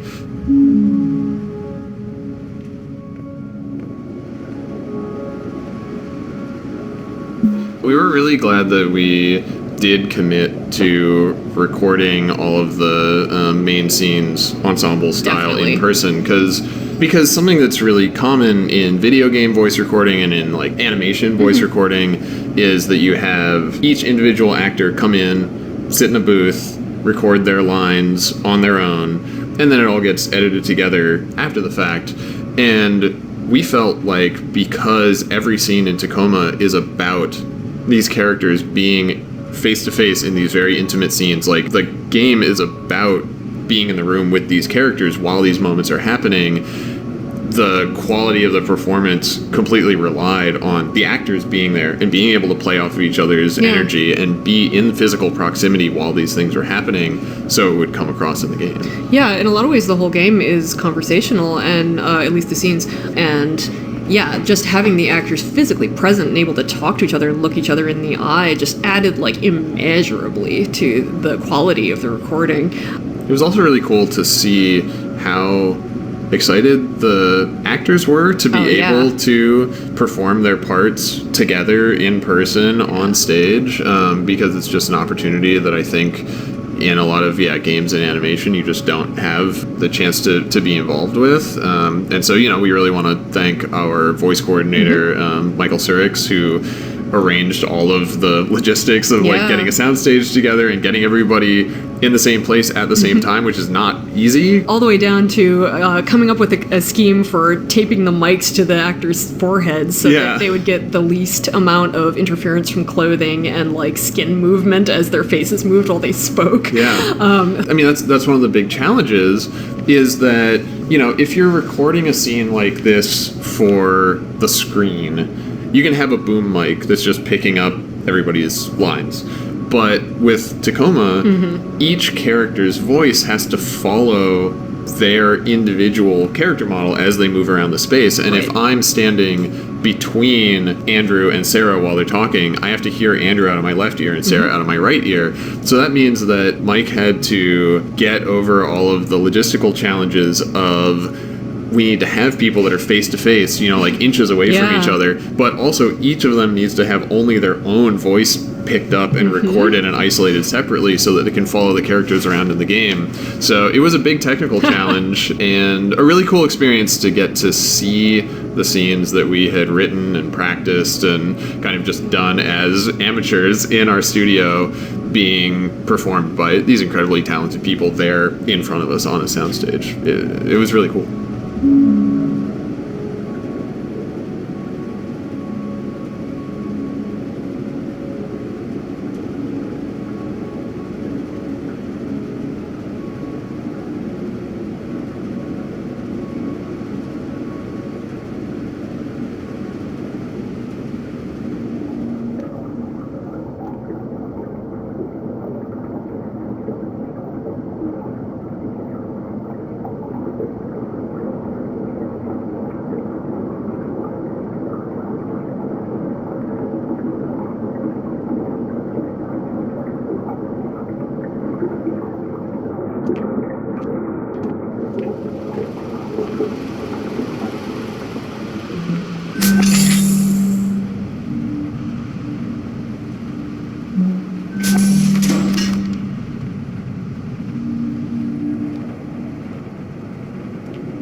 We have a station cat. Well, look, a cat. Oh, hi. This cat, who belongs to Evie, is named Margaret Catwood. That's right. Which, you can find one of these cats in each of the main AR scenes. So the cat didn't have a name for a long time, and our rationale for that was that when you see the characters' name tags in AR, it's because the company is officially tracking them and has that information in their crew profile. And we knew that, you know, Venturis would want to know if there were creatures on the station, like a cat. So it would be tracked in the system, but like Venturis doesn't care what the cat's name is. It doesn't have like a crew file about their cat. But then near the end of development, we put in a thing that Nat had put in a list of what everybody was doing. We included the cat in that, and so Nat. Right, because Nat's like she's a goof. And at that point, it's like, all right, well, she's going to put in the cat. She's not going to just refer to it as like the cat. So I just went into our Slack channel and I was like, so what's the cat's name? And I think like 3 seconds later, Carla replied with just Margaret Catwood. And I was like, done. I think that had been in the back of my head. I actually considered naming my cat that at one point, and then I was like, no, it's perfect for this. That's very good. But yeah, it seemed like an appropriately silly name for the station cat.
So transfer shafts. These are the thing you either just went in or are about to, which takes you from the hub to a wing, and it's kind of internal studio speak for the process the player is going through, the player character, where they grab onto a little sled inside of this long arm that goes from the hub all the way to the wing, and it takes them down there, drops them off, and it safely conveys them from 0G to gravity or the reverse. And if you're going along the transfer shaft and thinking, "My, this is taking a long time," it's because we're loading stuff in the background. Yes, and for that reason, it's actually the only part of the station. The 3 transfer shafts are actually the only parts of the station that are always loaded the whole time that you play. Another detail I really like is the way the boots light up whenever they magnetize, which you also see in the entryway. It was something that it took me a while to realize that was what was going on, but that's the kind of deep thinking about how things work that I really appreciate in the station overall. That's pretty cool.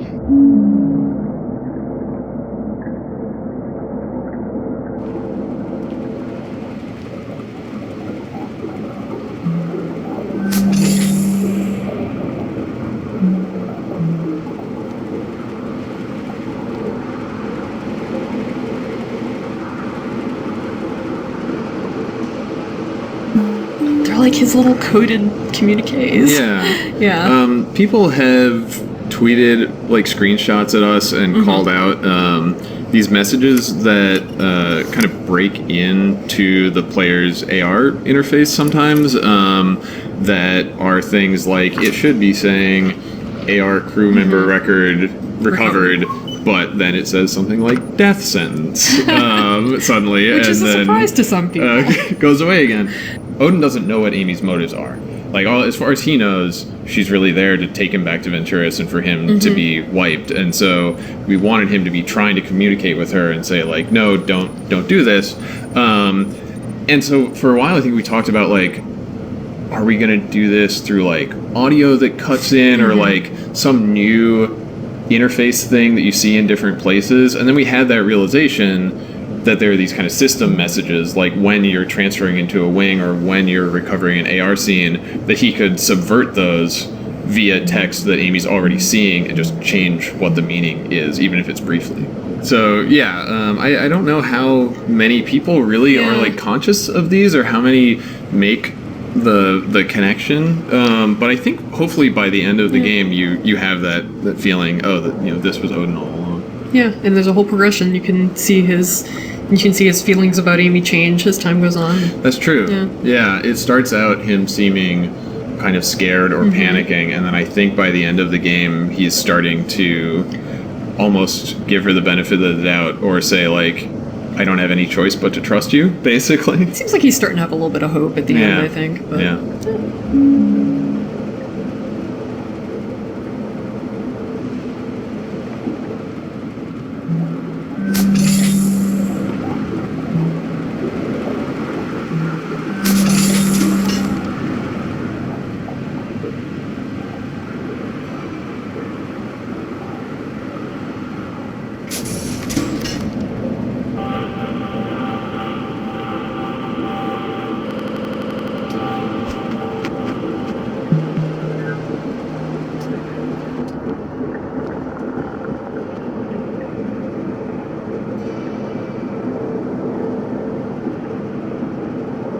All right, what do you say, folks? Yay or nay? Obviously, we're on board. I'm in.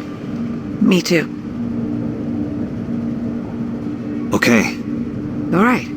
Well, we non-essential personnel need to figure out how to do everything we can to set this mission up for success, then get the hell out of your way as quickly as possible. Time is oxygen, people. Break. I can't believe everybody went along with this. I'll head downstairs and get started on it. Either. Oh my god. Okay.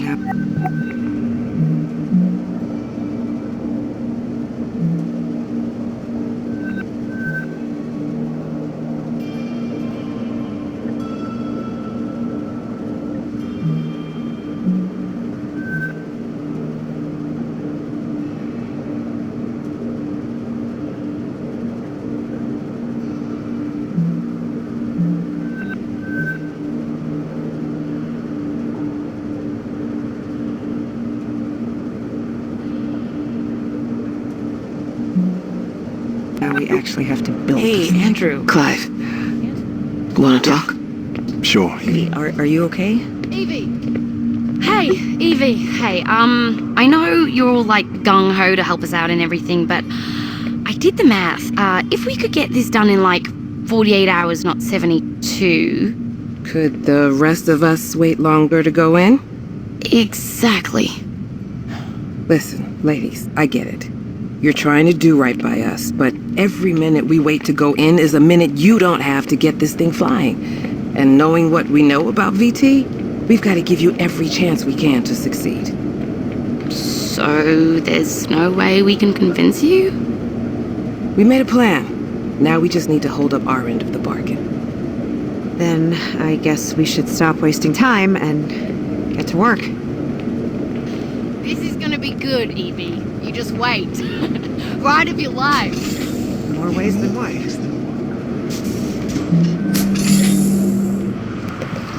I didn't think things would end like this. Did you? What do you mean, end? Come on, Clive. What? You really think they can turn that thing into a passenger vehicle in 2 days? We might as well hold our breath and just try dog paddling over there. But listen, it's okay.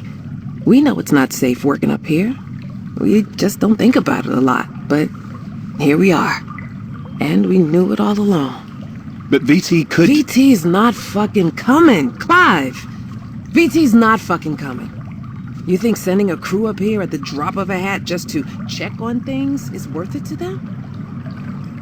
Dollars and cents, Clive. You know what one of those fuckers said to me one time? If it doesn't make dollars, it doesn't make sense. Them sending a crew up in time, it just doesn't make sense. So you're just giving up then? No. We're doing what we said we'd do. Bert and Nat, they are our only shot and we have got to take it. But I can also be realistic that... Evie, I don't want to be realistic with you.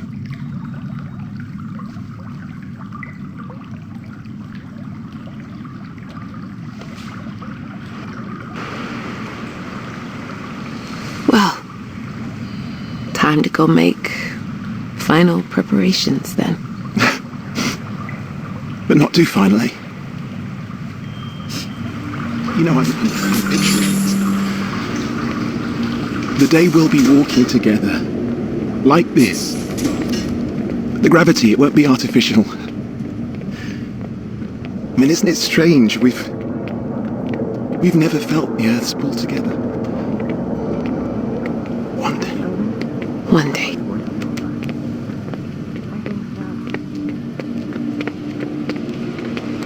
Oh, Evie. Do you think you could get everyone to medical? I want to make sure they've got the best shot at waking back up once they do go in. All right. How about this? Let's give folks a little time to regroup. But why don't Clive and I follow you over there right now and get ours done? No time like the present. Lead the way. Okay, Evie, Hello? Guess I'll catch up with you all later then.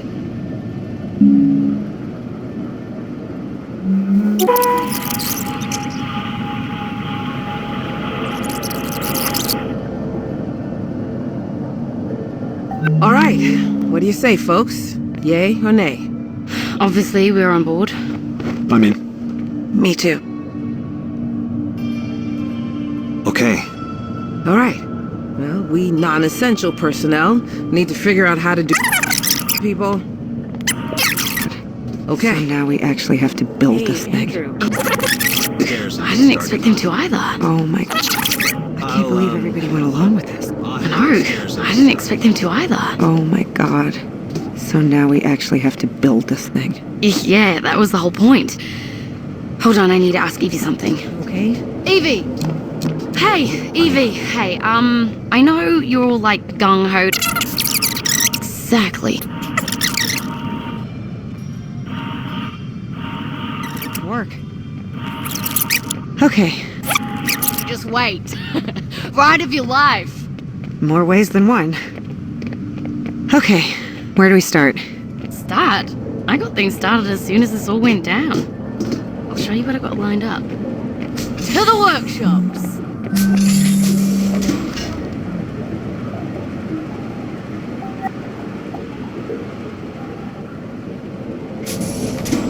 So Carla hooked us up with a botanist, and we chatted about what plants would be good to grow in a space station. Yes. And she was like, well, this is the sort of lighting conditions that would be good for plants, and if you're looking for something highly protein-based, then you should grow some amaranth, and, she suggested all these plants that would be good in, like, low-level lighting, etc. Mm-hmm. And then I put a bunch of squash in there and tomatoes and stuff that wasn't at all what she suggested. Well, and so, the other thing though is that like we have the grow lights for them. Yeah. Like they don't need to grow in natural, space station light. And we also totally did take their advice with the just oxygen producers, like the snake plants and everything. Those are legit, real life NASA choices. Yes. They filtered formaldehyde. The other thing is that our station didn't have to actually run on just plants, Yeah. If you know what the rules are, then you can break them all over the place, I suppose. Or decide to throw them out the window.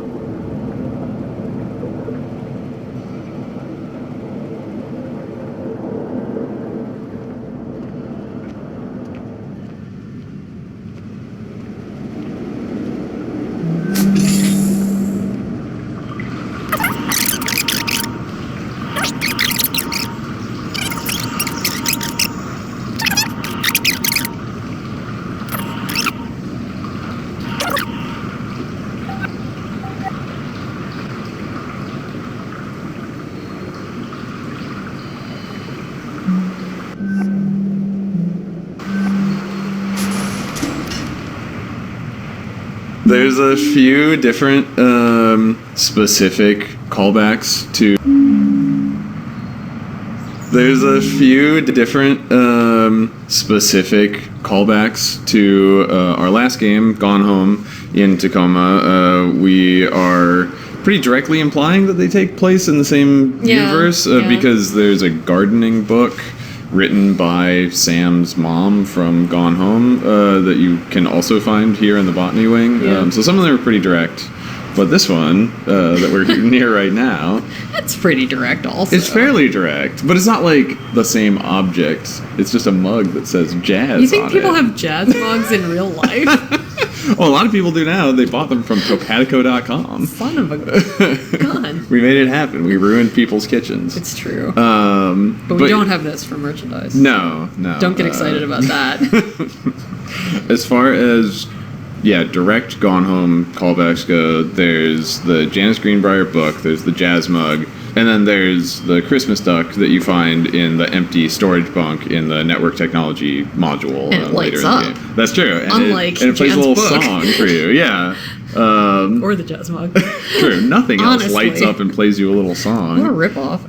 The AR game in Andrew's bunk is called Spitfire Returns, which is implied to be a sequel to Super Spitfire that you found in Gone Home, which is the Super Nintendo version of the kind of like vector graphics Spitfire game that is playable in Minerva's Den for BioShock 2. So that's like the one thing that actually in a lot of ways carries through the most directly from all three of those titles. The basketball Easter egg, I guess, is something that we took from System Shock 2 as an homage in Gone Home and then carried forward into Tacoma as well. We didn't put it in Minerva's Den. Yeah, there's no basketballs. We did a bad job. Should have made one.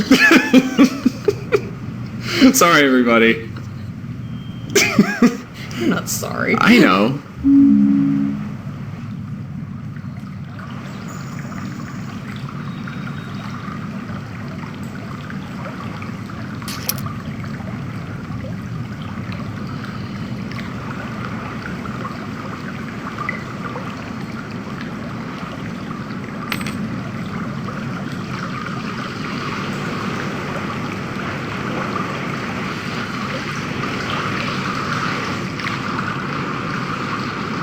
So the tea garden at the end of the long hall here in Botany, if you go there, it's It's one of the few places in the station where it's almost entirely window.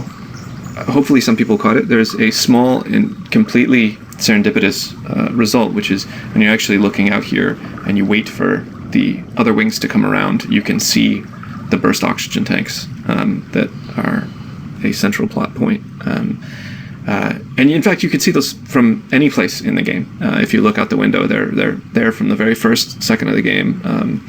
But it was just kind of an accident. We built this whole wing, and we were deciding how to align the station in respect to how the wing was lined up. And I did this accidentally and put this right here because I really wanted to look out onto the solar panels of the station. And then I just saw the tanks kind of drift by slowly, so it was pretty cool.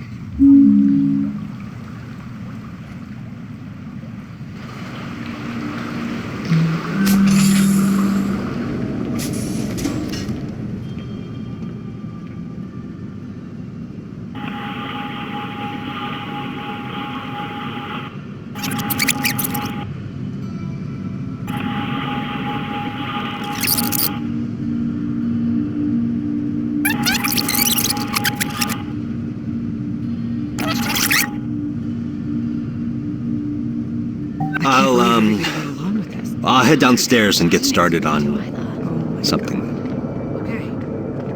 Hey, Andrew. Andrew. Yeah, sure. Hey, are you okay? Evie! Hey! Nope, I'm not. Okay.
This is one of 3 places in the game where you can decipher a code for a key code door by observing one of the characters in the AR scene actually inputting it. We didn't initially have that as like a mechanical concept. That's right. That is something that we had initially only had like go find the code somewhere and bring it back, but we saw playtesters like watching when the characters would go through the door and looking at the key code, input pad and being like, oh, I was really hoping I could just figure it out from watching them. So we were like, we can do that. And we did it. Yeah. So, that was the point where we were like, we don't want to cut the other ways to get the code that are in the game. We want there to be multiple ways to do it.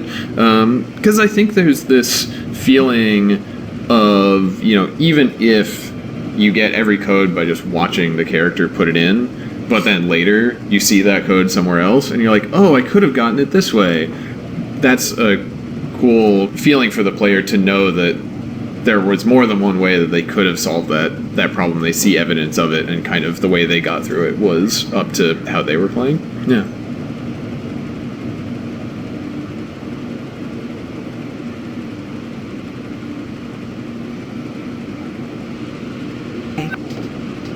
What do you want to talk about? I can't do it. I can't. This is all crazy. But you said you... I know.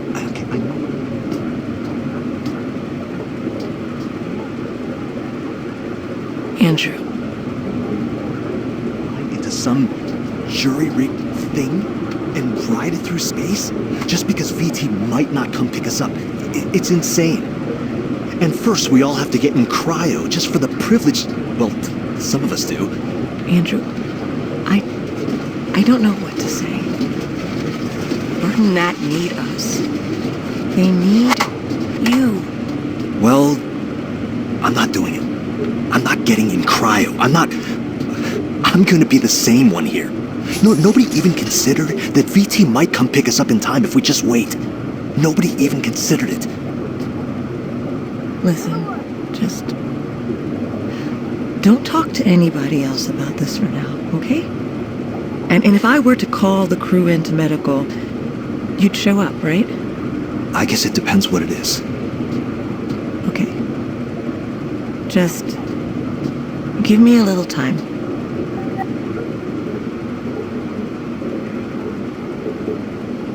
So in Tacoma, one of the interesting things we got to do with the scenes is have characters interact with the world, but the world is in a different state than it was when the characters were interacting with it. So the difference between the world that you're looking at and the world that the characters were inhabiting is hopefully visible via their actions, but not in any other way. Right. Yeah, here in the irrigation room, there's a good example of this where if you're watching Andrew when he's talking to Sarah, there's one point where he is walking across the room and it looks like he's holding something and it happens to be the hose that's on the ground, and you'll see the characters at the beginning walking through the hose, and then later in the scene, once he had hooked up the hose across the room, you'll see the characters step over it. So that's kind of a good example of showing both states. Yeah, there's some other places where you only see the aftermath, like in medical, the storage room is all messed up and the shelves are knocked down, and that's what happens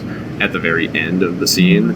But yeah, in irrigation here, you actually get to see the before and the after and the during kind of all in one place. Yeah, the only other one I can think of is the drone, which when it explodes, it gets tilted on its stand, and so everyone's interacting with it in slightly the wrong place. Right, and Bert is climbing up a ladder that has fallen been knocked onto over the floor and stuff like that. And using controls that are touching things that are now covered by what's that stuff called? Foam. Yeah.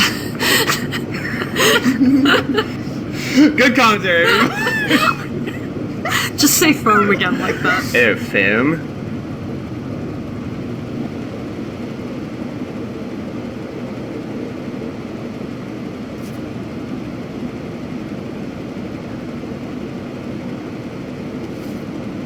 This weird little stone is Andrew's shaping stone that he's been working on. Stone shaping is a sort of meditative practice that we made up. True. That you're supposed to basically just take some kind of relatively soft stone in a vaguely spherical chunk and just rub it with your hands so that it slowly is worn down into a smooth shape. Yeah. Andrew's family kind of brought this meditative practice with them, and then he is carrying it on and lived it and practiced it in his own life. And that's concretized by the fact that 2 of the stones up in his office belonged to his grandmother, and that she had actually worked on them for her entire life. Also, we have Andrew's cigarettes here because he's a secret smoker, much like Nat, and smoking normal cigarettes would be an incredibly terrible idea in a space station. You don't want to have an open flame anywhere on a space station where you rely on oxygen to, be there. So we thought smoking was expressive enough that we wanted to have cigarettes anyway. And so we made up a variety of cigarettes that did not actually flame, but they are self-vaporizing, effectively. Right. So I think what we posited was that they had microscopic electric filaments in them, and then when you drew on them with your breath, it would activate those filaments and vaporize part of the cigarette, and that's what you're smoking. So they heat, but they don't they never cause it to actually catch fire.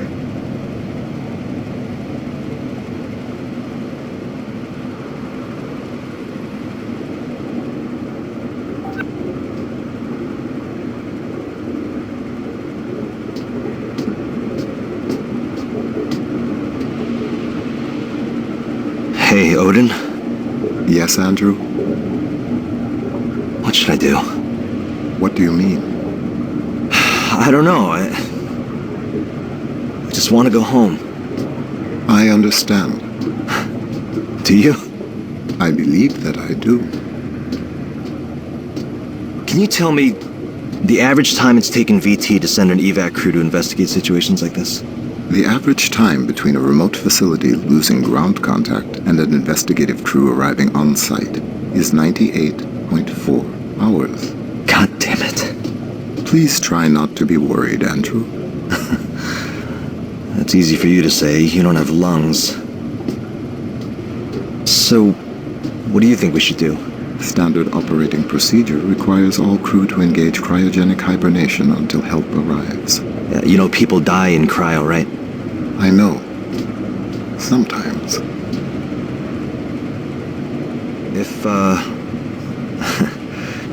If we don't make it out of this, can you deliver a message to my family? I will do everything in my power. Okay. I'll send you something later, all right? Of course.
Well, looks like this'll work.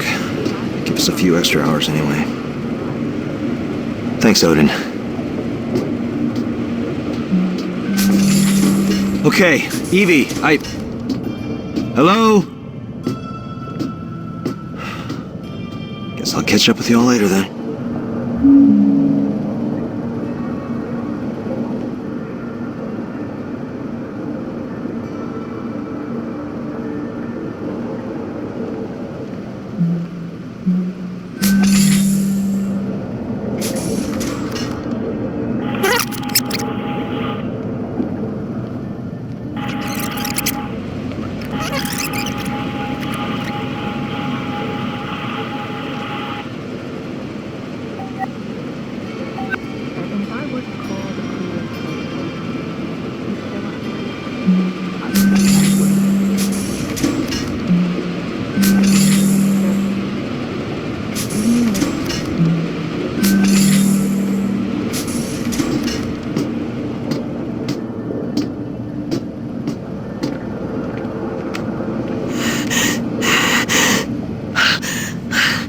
Odin? I'm freaking out.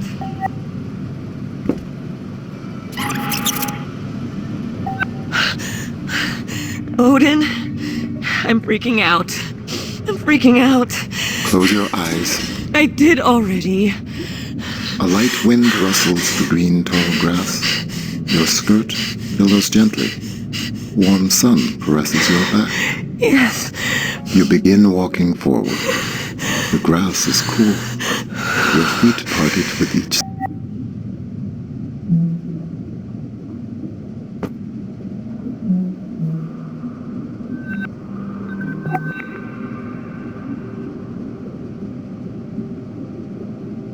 Step. Do you see what is in front of you? As I step through the grass, I naturally come upon a path. Yes. The dirt of the path is soft on the soles of my feet. I don't know what's going to happen to us, Odin. Sarah.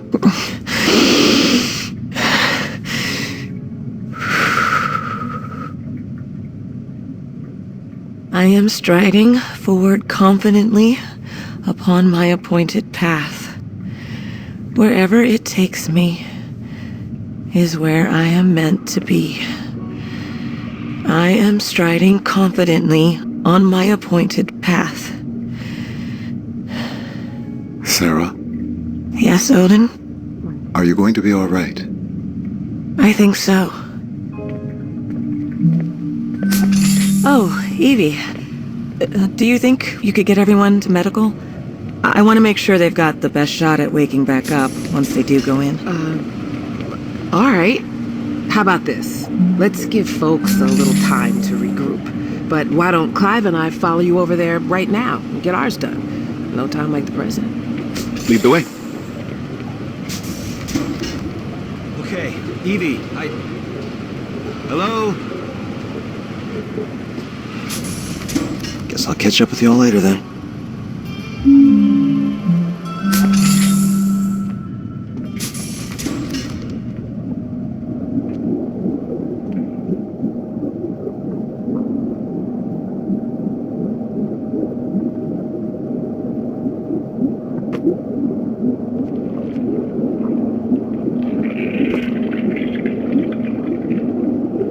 One, two, three. That meat.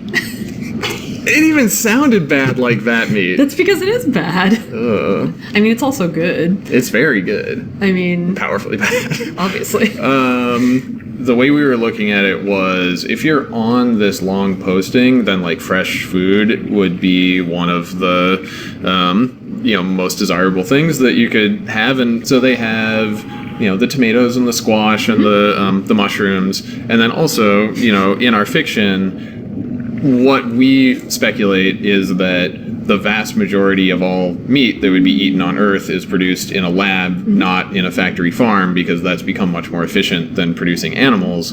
And so also they can use that process on the space station, so they can produce meat protein right on site and turn it into whatever meals they want. Why not?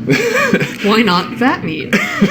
They also make terrible noises. Whenever you go near these things, they do a lot of squooshing and squanching. Thanks to Patrick. Which, thank you, Patrick, for making our vat meat grosser than necessary. Oh, it's necessary. Exactly as gross as necessary. Precisely. Vat meat. It's good. Sure it is.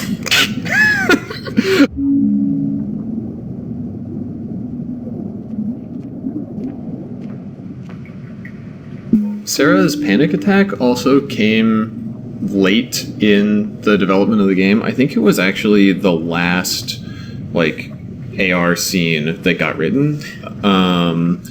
Botany had originally been a much shorter sequence, and we wanted to expand it to include more characterization between Evie and Clive in the tea garden, and to give Andrew more time with Odin to kind of talk through how he was really feeling after he and Sarah split off. And commensurately. Right, that left this space where we knew that we wanted Sarah to meet up with Evie and Clive at the end of the scene, so she couldn't just leave, but she had to go do something. And that led us to say, what's she doing in this time gap?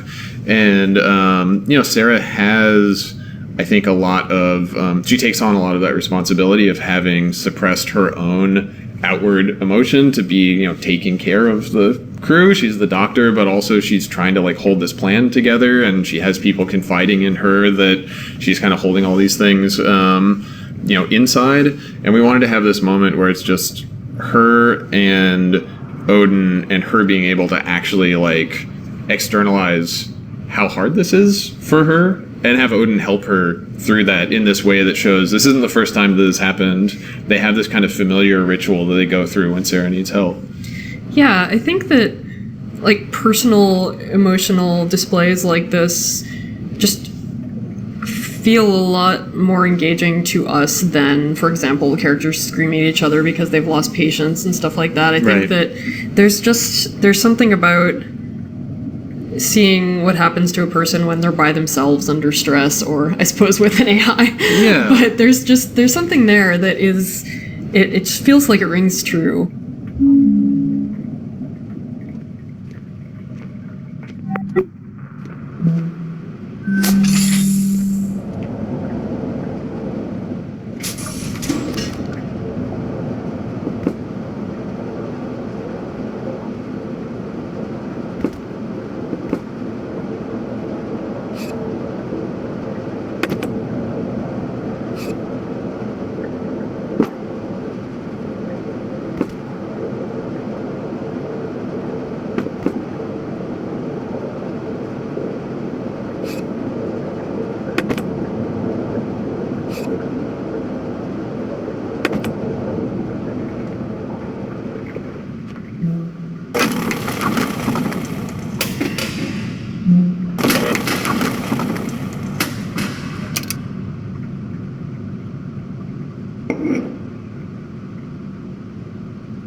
We were really grateful to have some friends in the industry and artists that we know contribute some cool pieces of art to the game. For instance, the pinup poster in Bert's locker in the locker room was by Mariel Cartwright, who was the lead animator on Skullgirls and is the art director of the game Indivisible. And then very nearby to that, there's the cover of the Zero Spiel ebook on Sarah's desktop, which is like a multi-layered reference, because in Firewatch, they were kind enough to put one of the books from Gone Home findable in their game. Ollie Moss, who was Firewatch's art director and did the book covers for the 1 through 10 books for that game, did a really cool kind of visual pun roulette wheel space station book cover for Zero Spiel in Tacoma. Also, some of us did drawings for the game. Our programmer Hannah did programmer art for Nat. She ghost drew Nat's doodles. Right. And drew those very good Tyrannosauruses. Yep. And in Nat's office, you can find a bunch of Post-it notes on her desk that are just different little doodles of Odin. And we actually assigned Hannah to just draw doodles of Odin over the course of a few months while she was at her desk waiting for builds to finish or whatever. And then one day she just handed us a bunch of sticky notes and was like, here they are. And now they're on Nat's desk. Carla did all of Andrew's drawings. Yes. So his sketches from life of flowers and his orchids statues and stuff like that. And also Nicholas's doofy drawing of Andrew floating in space and yelling at him about homework. Right. And then I did Bert's drawing of Nat that you find next to Bert's workstation. So yeah, we have this thing where we have different individual people play different characters through their handwriting, and sometimes we have them play different characters through their drawings.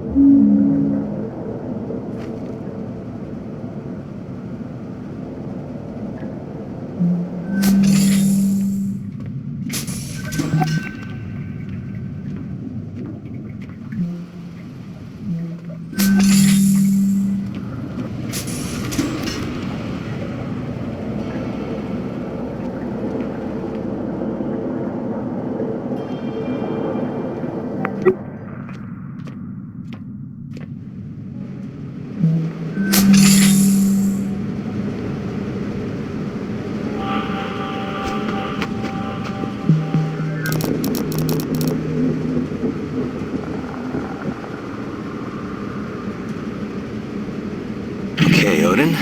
Ready? I'm gonna do it this time.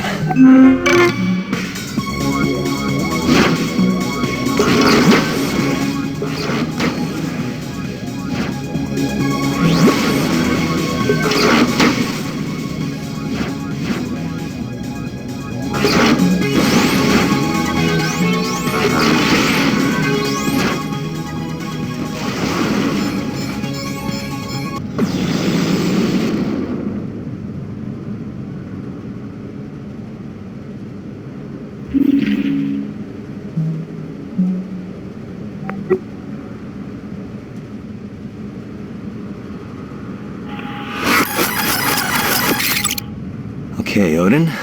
Ready? I'm gonna do it this time.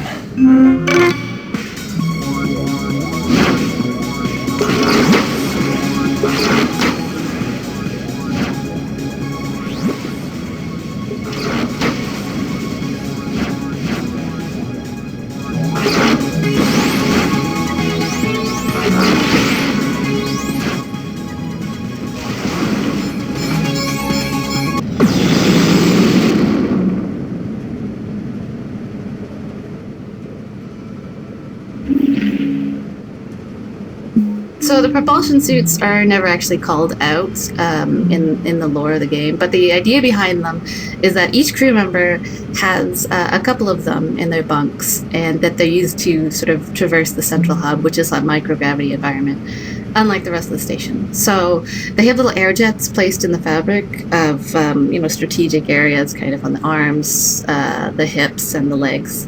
And there's little jets let the user move in kind of a controlled way through this giant space. And it also lets us make like a uniform for the Tacoma station that we can kind of personalize with like a name tag for each crew member. I did a little concept for them. It's just the idea behind them was sort of like a space coverall, something not too glamorous, but it's fun. I got to use ZBrush with it, which is a sort of like a clay sculpting program, and sort of snuck them in everyone's closet.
So a lot of Tacoma's character dynamics are about trust and who trusts who with what, in what context, all those sorts of things. I think we see a lot of that in the botany module specifically. We see, Evie telling the crew, here's our plan and it's going to work, and then when she's in private with Clive saying, this plan isn't going to work, like, what are you thinking? And then I think that you can kind of contrast how both Andrew and Sarah trust and confide in Odin, but Sarah confides in Odin as, like, a personality, and Andrew confides in Odin with, like, his real worries, right, and saying, what I've said is we should just trust the company and do what they say, and then as soon as I'm alone in a room with Odin, I'm saying, how likely is it really that they're going to come pick us up? How sure should I be about this, even though I'm acting totally sure in front of everybody else? Yeah, and Andrew doesn't quite treat Odin like a person. Right.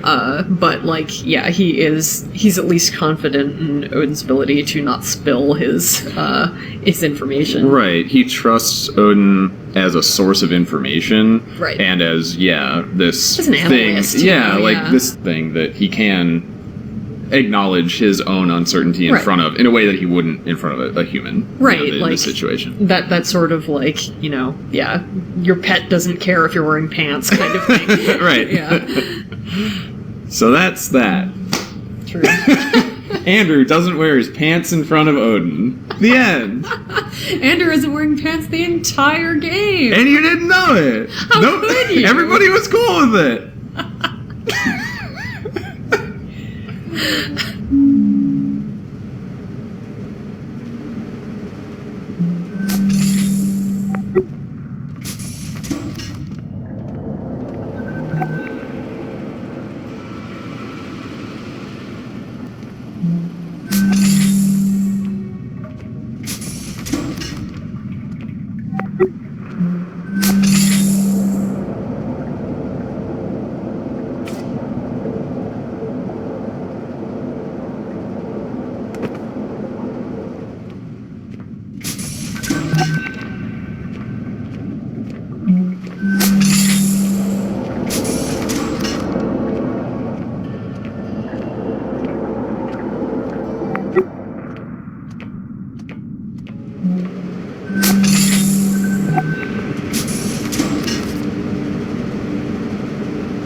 Что такое? Ну ладно. В основном прохождение все равно сделал так, что вопросика не стало. Ладно, пойдем дальше.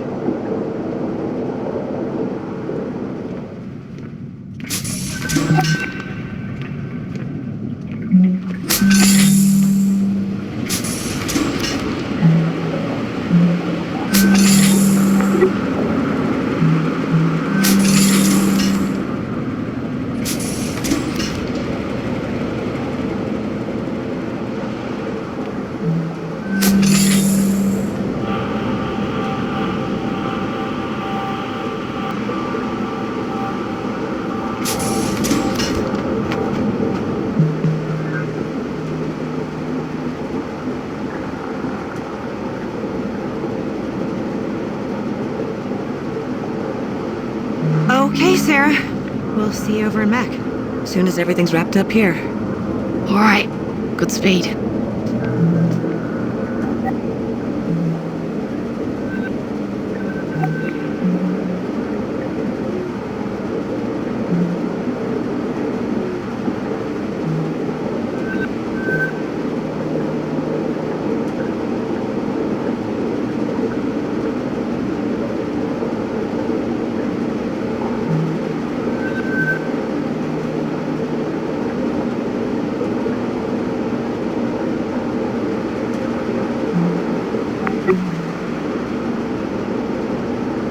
Once more into the breach.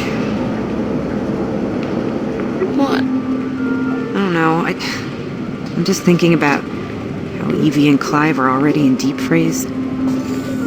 Did you read the message they sent? Yeah. Why are we going into the supply closet? I got to talk to them a little bit right before Sarah took them down to cryo, and Evie was being so encouraging. They're putting all their faith in us, but... But what? Right before they turned to go, just for a second, they looked so worried.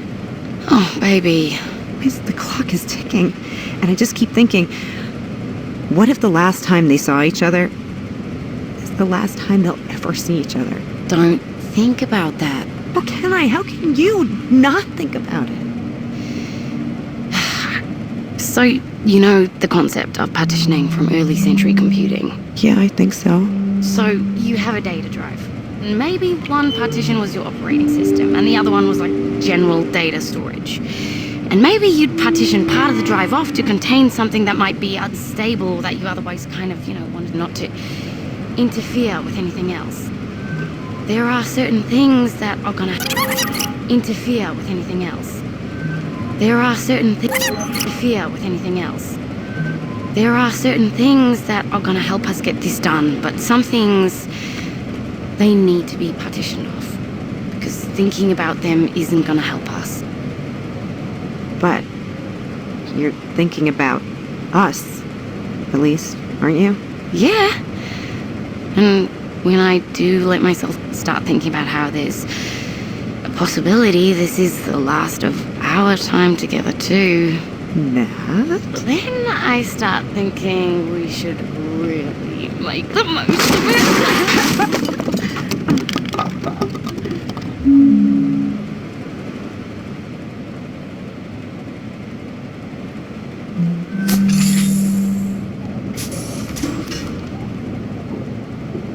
So this is medical.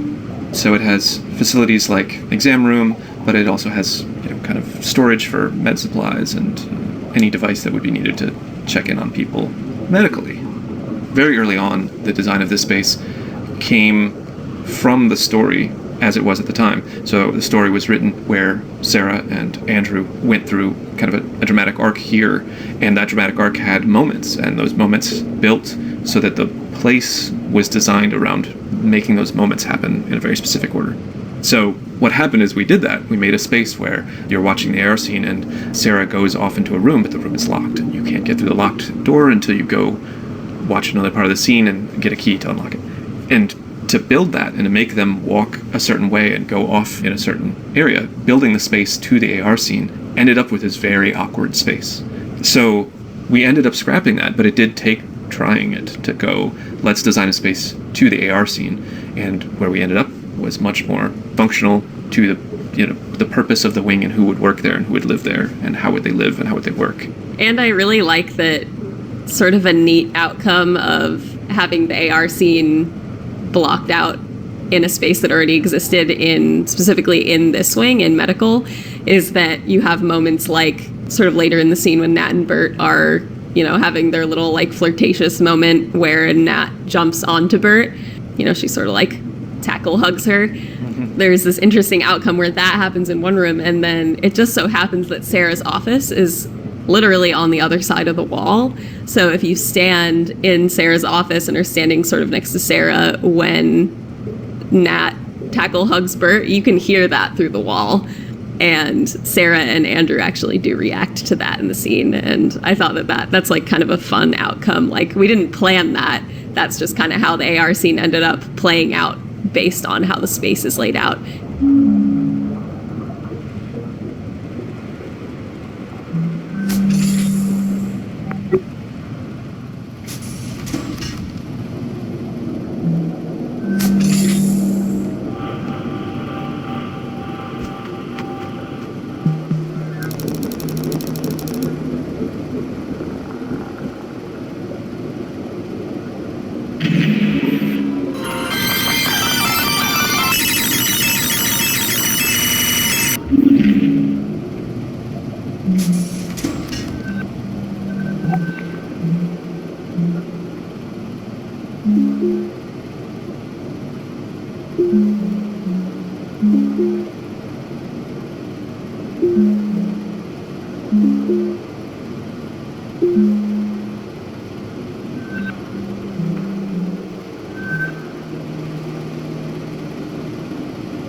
So this is one question I have, because I don't remember how we got to it, but there was a lot of iteration on the design of the AR desktops, but what we settled on was kind of the horseshoe icons, which You mean I the think horseshoe bat? I think came from you. The horseshoe bat. Yeah. Well, we started out with the earliest versions of it being a grid of screens almost that would pop up in front of the player's vision. That felt kind of disorganized, so we brought things in for a short time to make it kind of like a taskbar at the bottom, which I think a lot of people are used to, which is why we went that way. You know? It's a lot of phones, a lot of desktops use that. And also that also wasn't using the player's visual field, really. It was just still behaving like a flat computer screen. And so, we did the strange decision of bending it into a horseshoe shape so that it could surround the center of the player, or I guess character's visual field. Instead of having it function like an actual phone where you have to look at it, the AR desktop takes advantage of the fact that it's actually in the world in front of you. You're not holding anything. You don't have to look down at an object. It can just be in your peripheral vision and you can look from side to side at it. It is partially a realistic usage scenario and partially also so that the player could actually see the world while looking at it. And yes, it makes a horseshoe bat. Sarah ends up being kind of the Ellen Ripley character of the game, but she didn't start as that character when we were writing the game. We really started from who the characters were and what their roles were and then fit them into a plot. And I think that as we were going along, by getting to know Sarah, we realized that she made the most sense to be the person who would, in a way, kind of team up with Odin to pull off this plan in the end. Yeah, no one else's relationship with Odin is really as personal at all. Even Nat, whose job it is to work with him, she treats him as a project a little bit, you know, or a pet, and it's just not or a problem to solve same. Or a system. It was interesting for us to get a feel for Sarah and kind of realize she has a kind of boldness to her and a determination to her, even if she also has these internal struggles with anxiety and everything. And we discovered that she's the kind of person that if she was put into this kind of high pressure do or die situation, she would just do her best to do it. She would kind of rise to that occasion, and she ends up being the only person that can do that. And I think we get to see how she follows through.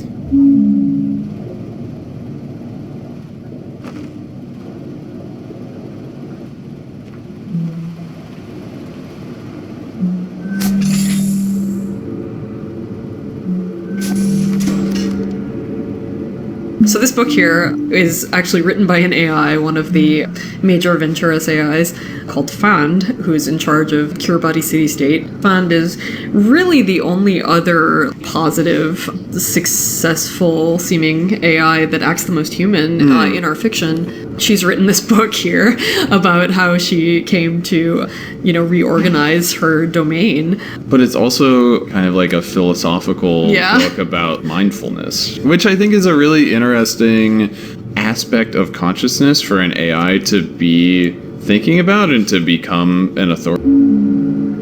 So this book here is actually written by an AI, one of the major Venturas AIs, called Fand, who's in charge of Kiribati City-State. Fand is really the only other positive, successful-seeming AI that acts the most human in our fiction. She's written this book here about how she came to, reorganize her domain. But it's also kind of a philosophical book about mindfulness, which I think is a really interesting aspect of consciousness for an AI to be thinking about and to become an authority on.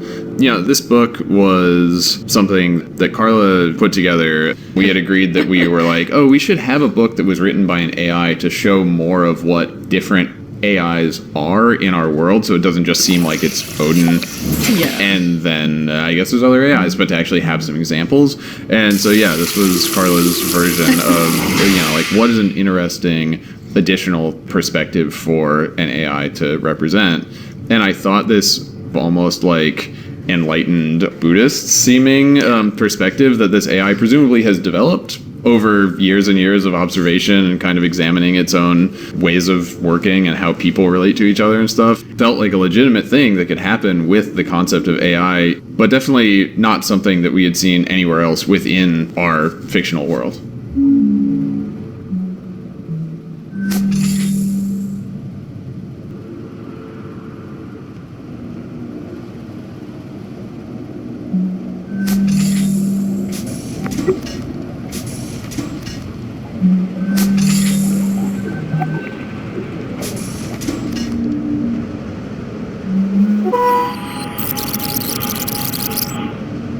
Okay, Sarah. We'll see.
Odin, is Sarah ready for me?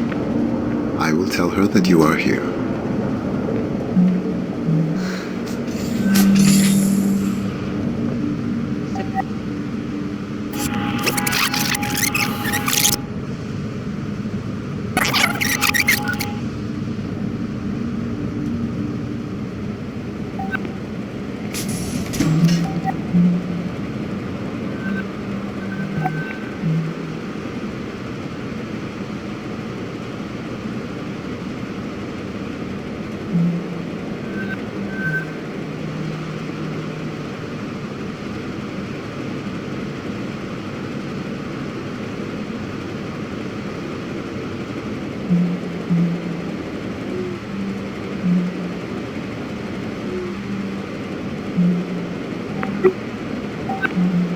Oh, Odin.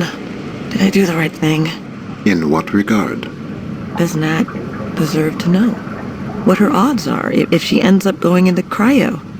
I believe that you have made a decision with both Roberta and Natalie's best interests at heart. Above all, do no harm.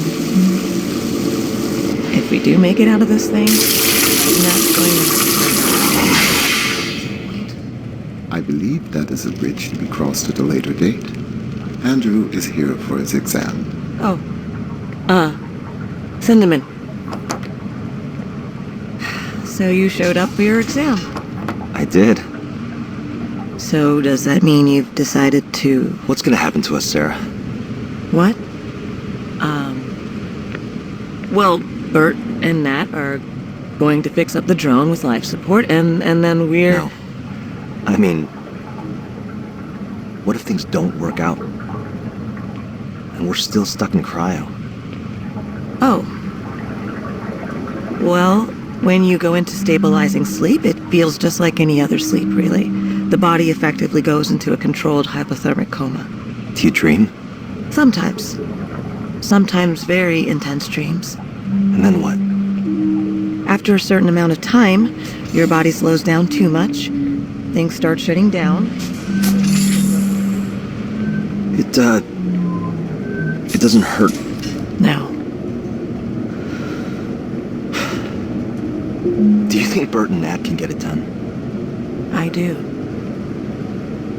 Then I'll just have to trust your professional opinion and do my part. It's been good working with you, Doc.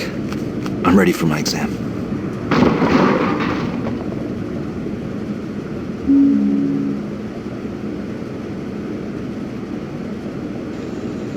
Они там услышали, как Роберта с Натой бронили полку. Я раньше об этом, при первом прохождении об этом даже не подумала.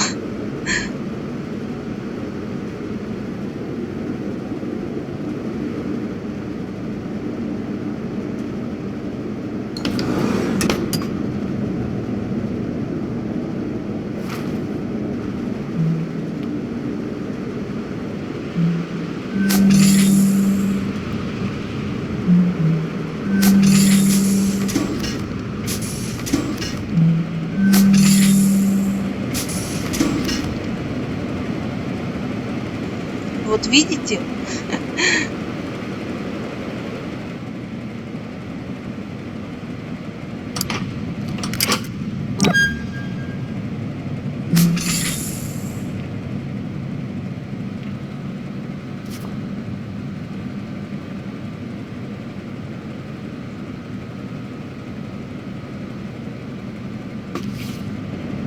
So this is one of the areas that you get into by using a physical key, which is only a couple of in the game. But there's a few different ways that we lock off information. There's physical keys and there's key code doors, and sometimes there's just stuff that's harder to find because of where it's placed. Because there is this hierarchy of accessibility or findability of space, we also tend to map that towards kind of the deeper or more obscure, more ancillary, you know, less central, I guess. Right. Less central, but hopefully more valuable to people who are looking to find all of the detail in the game, right? Like, the thing you're doing as a designer is you have this contract with the player that says, like, if you follow us through all of these prompts, if you see a key, it's saying you can go use it, and if you go use it, you'll get something that made you happy that you actually bothered. And if we waste your time, and if we waste your time and say, like, haha, there was nothing in there, or you were like, well, I already knew that, why did I go to all this trouble, then, like, the next time you see a key, you're not going to want to use it. And then we've lost someone who otherwise might want to actually engage with all this stuff that we put in front of you. We want to safeguard the player's goodwill and interest and value their the time that they're putting into the game, you know, and the effort that they're putting into the game. It's a fun challenge sometimes to make something that is juicy enough to be like, oh, I am glad I found that, but that is not, you know, what the character specifically hangs on.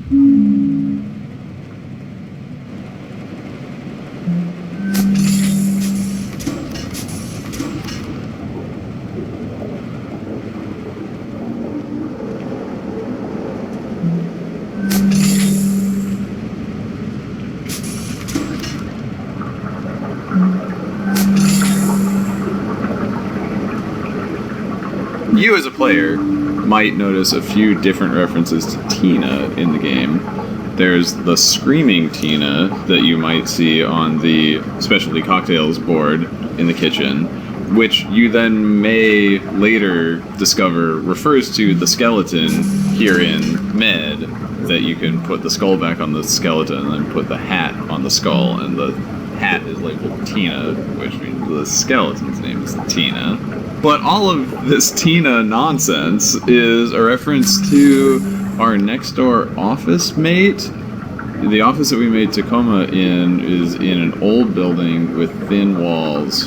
And there was a company next door to ours that we would hear this woman screaming through the wall with some frequency, either because she was so angry or so amused by things. Just shrieking, like, most of the time. A lot of the time. Tina was very energetic. Yeah. So to be clear, her name wasn't Tina. No. Steve just made it up at one point. We were like, we always hear this woman screaming through the wall of our office. We have to be able to refer to her as something. Rather than, like, go over and introduce ourselves and, you know, like, ask her what her name was, we were like, well, we'll just name this phenomenon Tina.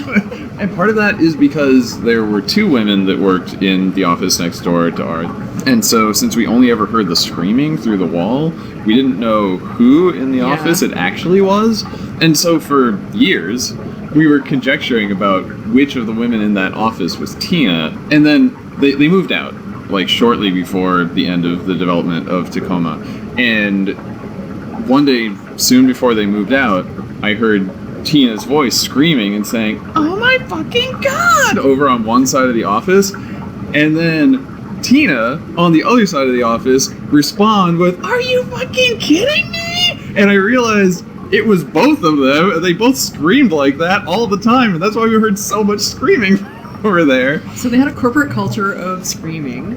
So we wanted to pay homage to Tina in the game. We figured a screaming skeleton was probably a good way to do that. Thanks, Tina.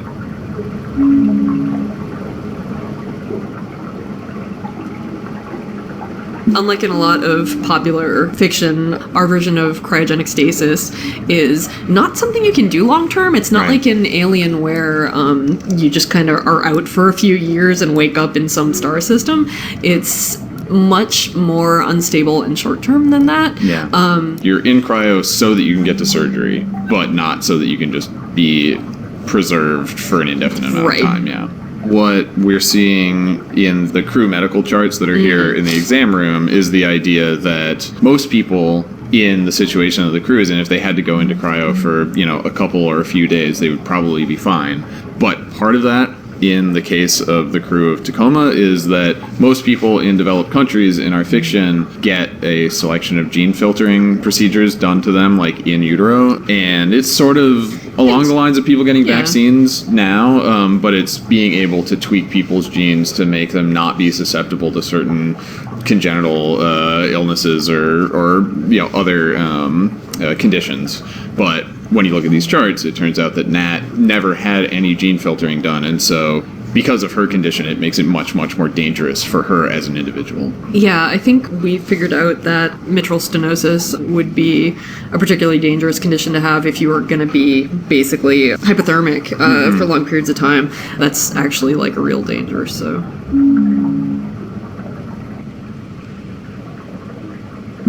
Tacoma Station went through this big overhaul partway through development. And the first version of the station was this microgravity station where everything floated, there was no gravity whatsoever. And so it was designed as such. It was designed like the ISS so that objects like the sinks in the toilets were to be used in microgravity. So, when a user or a crew member was, using them, they wouldn't spray water all over the place. They wouldn't float away when they were trying to actually use the toilet, it would be an actual concern. And so they do look a little strange. They're kind of legacy objects in the grand scheme of things, in that they are some of the earliest models in the game. And the medical bed is another. Originally, it used to have little foot braces, and it still has the straps of back in the day when one of the first rooms we actually made in the old station was the doctor's room, Sarah's room. And so we added those details so that a patient wouldn't float away. So the straps are still there, and actually the toilet's got a reskin. But why we still kept those models in the game is just because, when you're doing small independent development, there's only so much bandwidth that you have, and the time it takes to actually redoing the entire model is not insubstantial, especially when there's only one or two full-time modelers on the crew. So we reskinned them and we kept them, and it's one of those things where you got to pick your battles. And surely, I kind of like them, so it's I'm not too worried about it.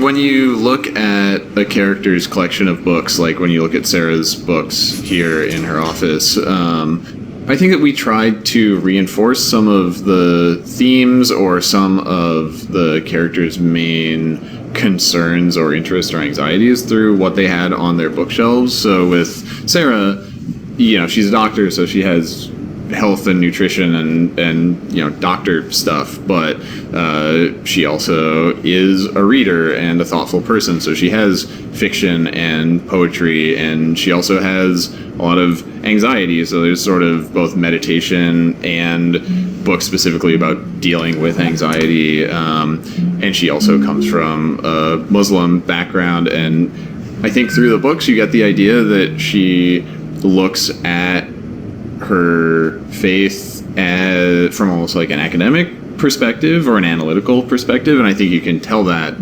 almost exclusively through looking at what kinds of books she keeps in her personal spaces.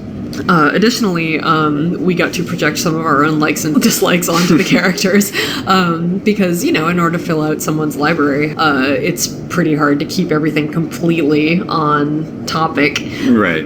I believe Nina requested the William Carlos Williams book and a couple others here and there. We have Alice Munro and Margaret Atwood. And Margaret Atwood. And Deepness in the Sky is one of my favorites.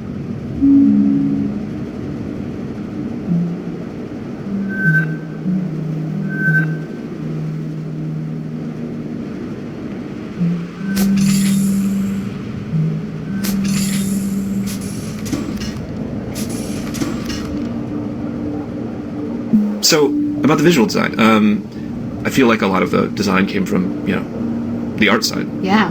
Well, Rebecca Mock gave us the concept art. Rebecca's a great concept artist, and she does comics as well, and does illustrations for editorial work. The exterior of the station was one of her designs, and basically I was very lucky because I just got to look at her work and try and replicate it, or translate it, in so much as, she's used to drawing in a 2D way, and I have to translate that into this crazy 3D model. But it was definitely the biggest model I worked with, and probably the most. I came back to it for the most revisions over the course of about a year or so, and it's a big one. At the end, I was like, okay, it was a little overwhelming, but seeing it now moving and whatnot, and all hooked up, it's pretty cool.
So with regards to art direction, when we originally conceived of the station, we were talking about wall colors for each of the wings, and we wanted each wing to be the color of the crew member who lived in it. So, you know, Evie's is purple, so originally the kitchen was as a nice purple color, and the wing you're standing in now in engineering would be orange to match Bert, etc.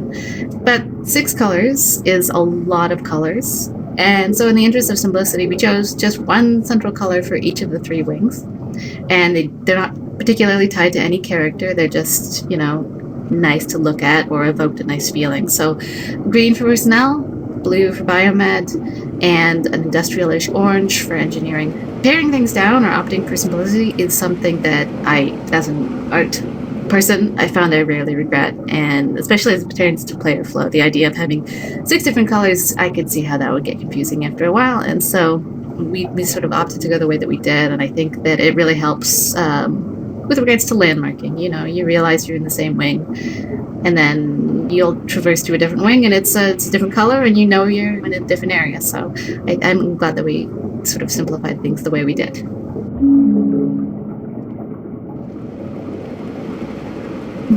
The reason we made the sync device functionality be so like obscure to the player was because early in development we were having trouble with like progression systems and like keys and locks, and people getting too focused in on locks that we were setting up in the game and sort of ignoring the story to find passwords and stuff. So the sync device was sort of a solution for us to have a gating system, but one that the player didn't feel like they needed to like spend all their time paying attention to, because the idea is that it's like almost like a USB stick where you're downloading stuff, and that's the kind of thing that just takes time and that you don't have to pay attention to, and people generally know that who use computers know that kind of paradigm. So that was sort of like the original idea for why the sync device is sort of this like obscure thing that's just like downloading away.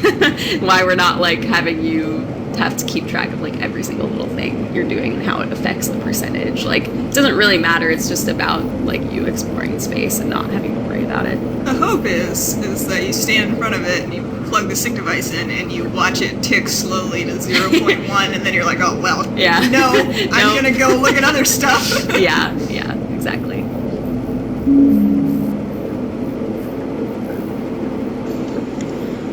Кнопка не нажимается.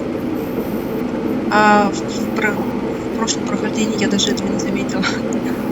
По другому пути все равно туда попадем.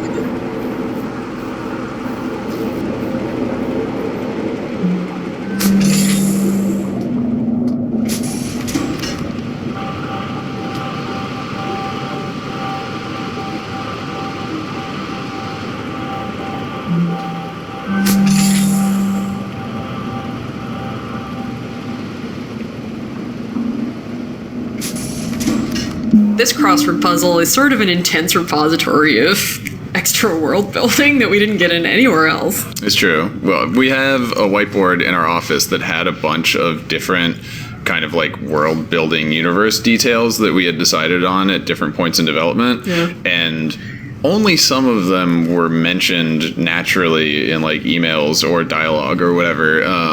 So this crossword was a good place to just sort of jam in a Rosetta Stone of like what else is happening on Earth and in orbit that you don't see on Tacoma. Something that's fun about doing speculative fiction is being able to do weird, obscure universe building stuff, but you also never really want to like foreground that and make it be like, understand every detail of our stupid lore. You have to deal with it. But people that actually really care about that stuff are probably willing to do a fictional crossword puzzle to understand like all of the underpinnings of the year 2088. I don't know if people can do this crossword puzzle if they don't like actually know the answer. It's true that I think that like one challenge with this was just like fitting the clues and a crossword puzzle onto one page. Yeah, that was legible. Right, so you could actually read it when you examined it. And I think that there might be a couple fewer lines on the puzzle than there are clues. That might be. So I'm sorry if you can't actually complete this crossword puzzle, but the Venturer magazine doesn't really do careful quality control because they don't care. They don't care at all. Sorry, everybody. Yeah. At one point, I decided to make a variety of beer that was named the same as your small child. Yes. It's true. It was a surprise. Yeah, did we surprise you with it? You guys pranked me.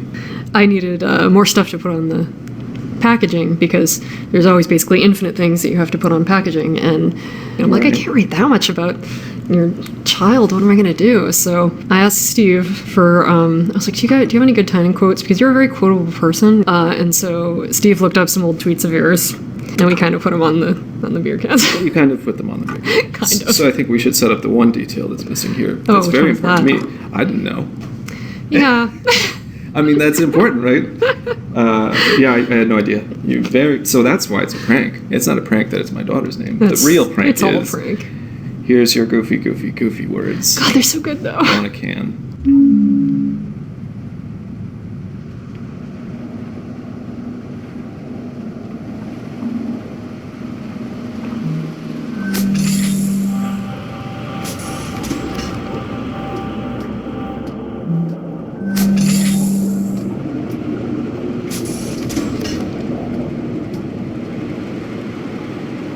Something that players with a keen eye for game development history might notice when they're playing Tacoma is the presence of a character named Roberta Williams. That's Bert's full name.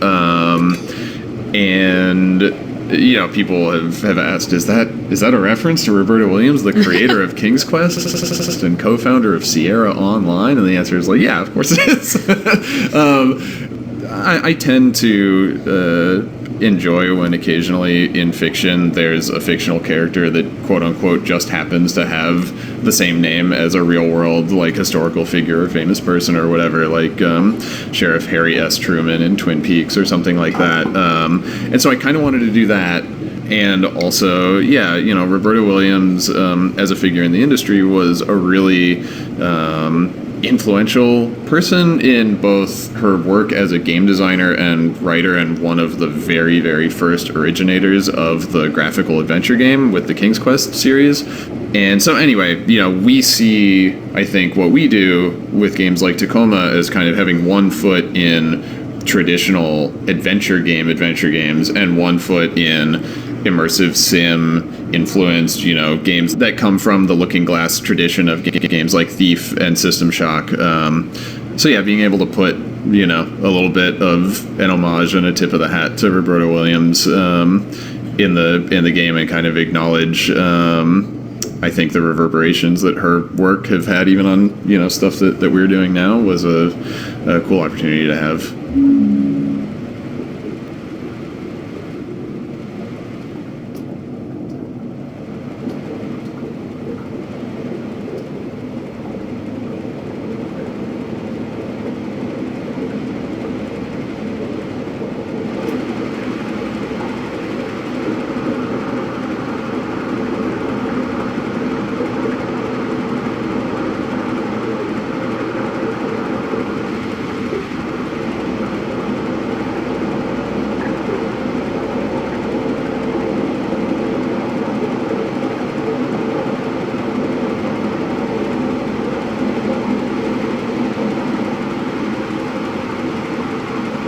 In Tacoma, one of the things that we wanted to acknowledge was to have some evidence of how geopolitical changes had happened over time. And so, when you look at, for instance, the flags over Bert's workstation, or when you look at the crew IDs that you can find all throughout the station, the parts of the world that people hail from are not one-to-one with countries or city-states or nation-states necessarily that exist in those forms today.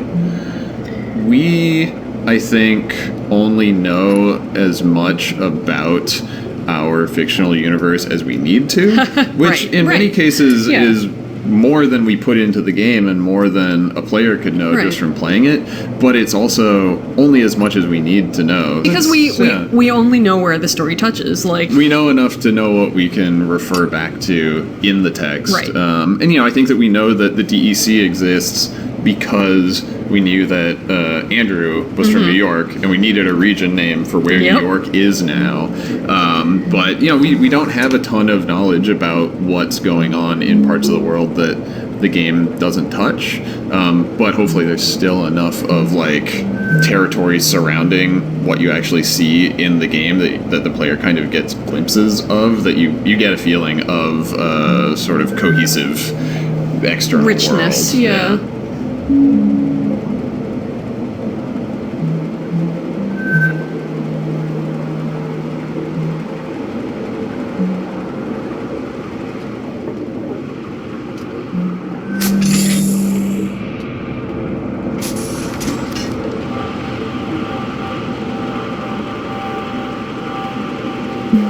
We're in mechanical engineering, which is Bert's zone.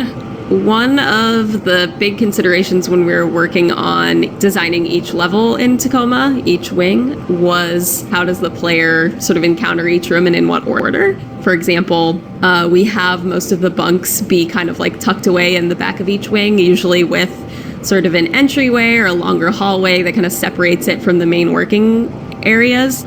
We did a lot of tricks. For a time, there was even kind of this idea of an airlock where there were 2 doors you had to go through to get to everybody's bedroom. And then you can see in the back, there's an example of an elevation change. We tried as much to make them feel like they were lower or higher than the rest of the space, so you kind of had to go upstairs to get to the bedroom. And that was so that, we could have these working spaces where we would imagine, Bert would come out and, do her mechanical engineering work during the day, and then going home for her, she at least has this sort of, separation of work and personal space, and not just be, living in your office. Right. So, yeah, each wing is sort of designed to have the working spaces be accessible in an order that makes sense, and to have the bunks in the back to give characters a sense of personal space.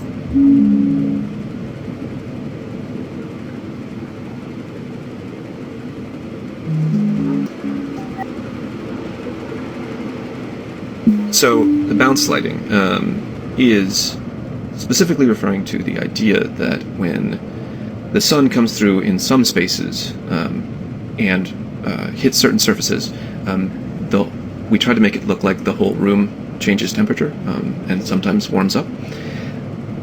Most rooms that have a large pool of sunlight that moves through actually has a floating point light that's just sitting there. And that point light is one color, and it is on a timer that is linked to the angle of the sun, and when the angle of the sun hits X or Y, it warms up or cools down. And for me, and I don't know if this hit you as well, but it made it feel a lot like a plane. For me, when I'm in a plane and the plane banks, or the sun setting or something has changed in the plane and the light starts coming through in a different way, and you see it go across the ceiling, and then the room temperature changes and it becomes, a little golden and a little orange, and it's just this. You can be, watching a movie in the back of a seat at a plane, and then suddenly you're like, oh, I'm flying through the air. Yeah, I think it's lovely. I think it's a really nice effect.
All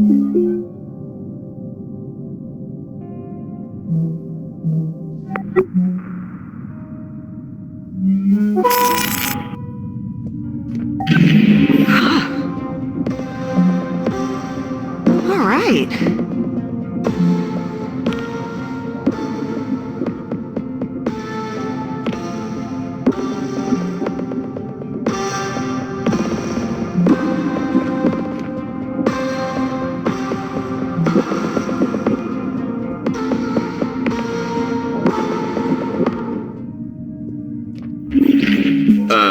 Yeah, Bert, in fact, is engaged with decorating their room in the AR fragment that's here. It's kind of an externalization of Bert's desire for something else. You know, Bert's desire to kind of branch off from what she's been trained to do as a mechanical engineer and be able to kind of follow her, you know, passion of doing art and being an artist. Yeah. Or at the very least her interest. But yeah, right. It's not really encouraged by Venturas. Right.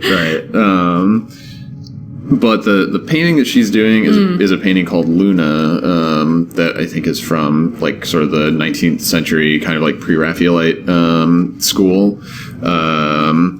And we thought it was on theme, being like a lady on a moon. Yeah, that, you know, that's cute. Bert is very sweet, but her idea was a little on the nose, but that's okay.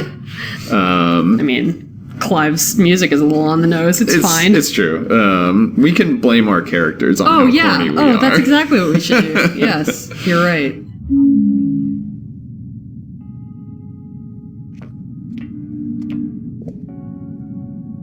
I like Nat and Bert's bunk. We tried to make each bunk feel very different from the rest. They all have a different footprint. They all have a different, you know, color and aesthetic to them, as best as we could do. But I think that Nat and Bert's bunk might be one of the more successful. They have sort of a high number of unique assets, like the weird floppy gel animal.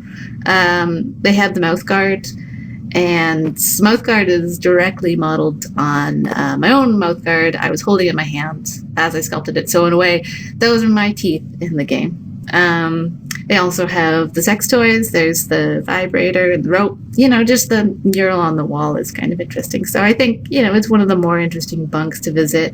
Nat and Bert's bunk, I give it 5 stars.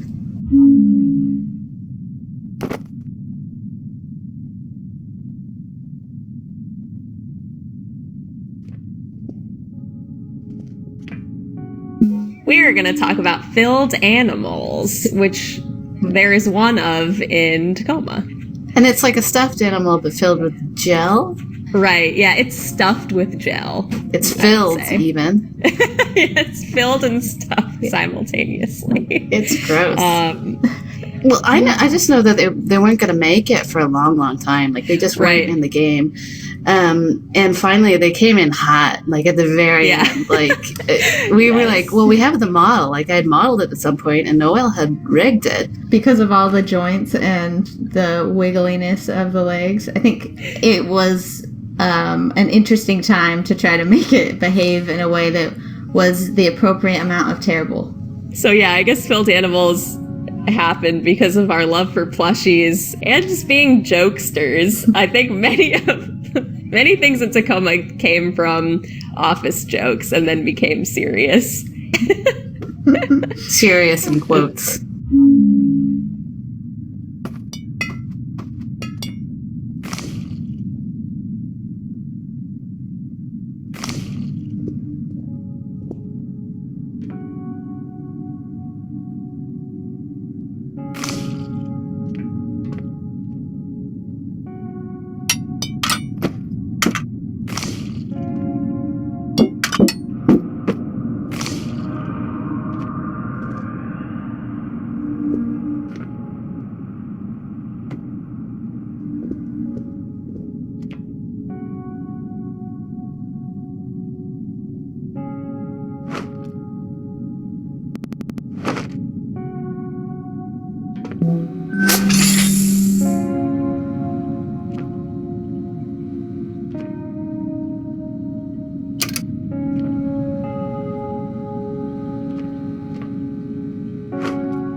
Взять?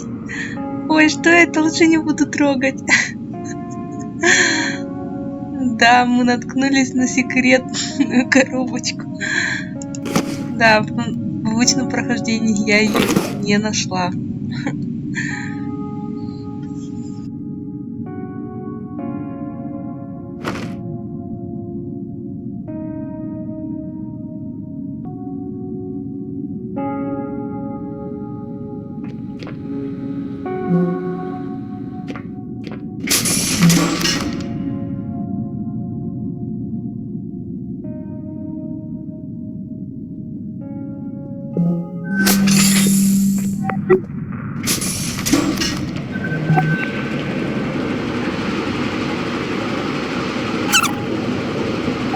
Coming, Sarah?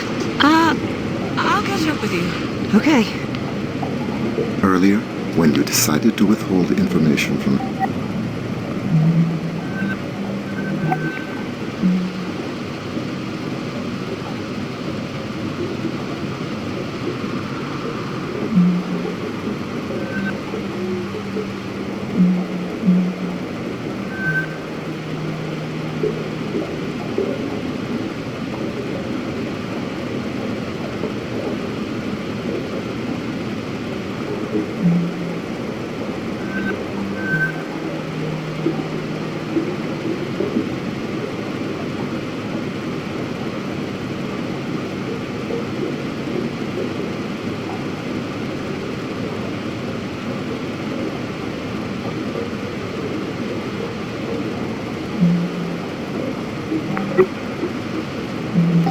about her medical scans. That was to avoid causing her undue stress.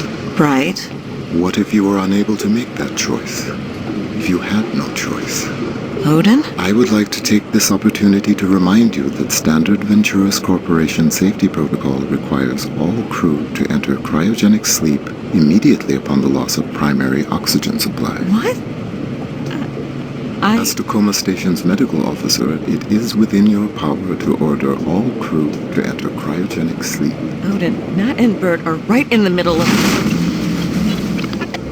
Oh no. Sarah, there is a fire suppression device. Help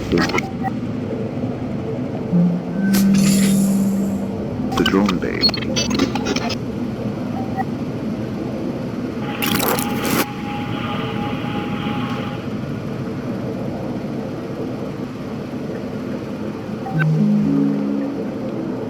I'll catch up with you. Okay.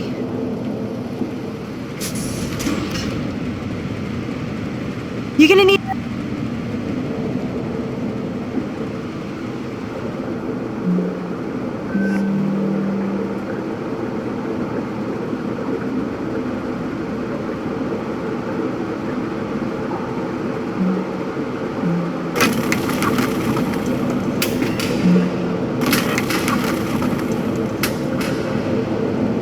Need any help with that power cell hookup?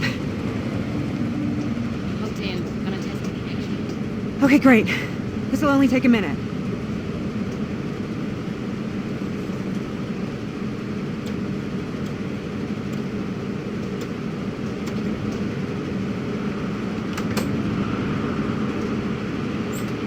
Power cell showing green. How's yours look, baby? Voltage adapter in place. Ready to rock. Hit it.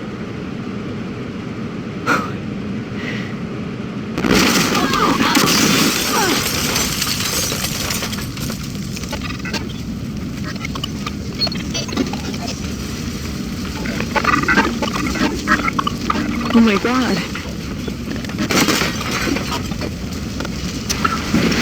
Are you okay? Can you feel your feet and hands? Ow! My hip hurts. Bert? Bert!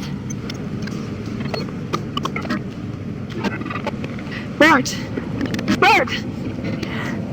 1, 2, 3. Bert, can you hear me? 1, 2, 3. Did it work?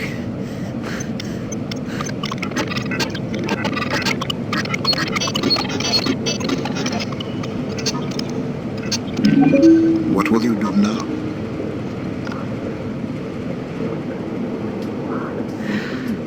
head hurts.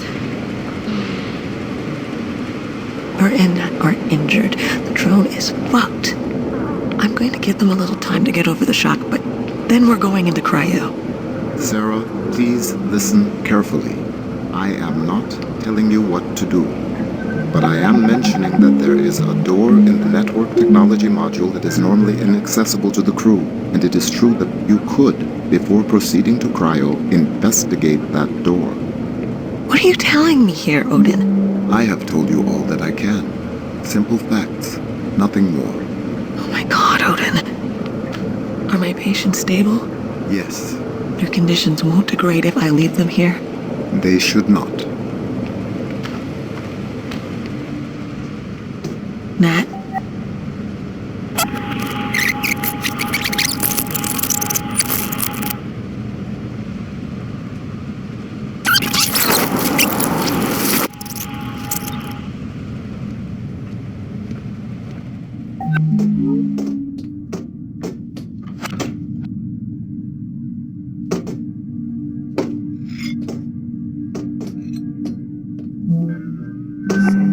Nah, I'm good. I'm hooked in. Gonna test the connection.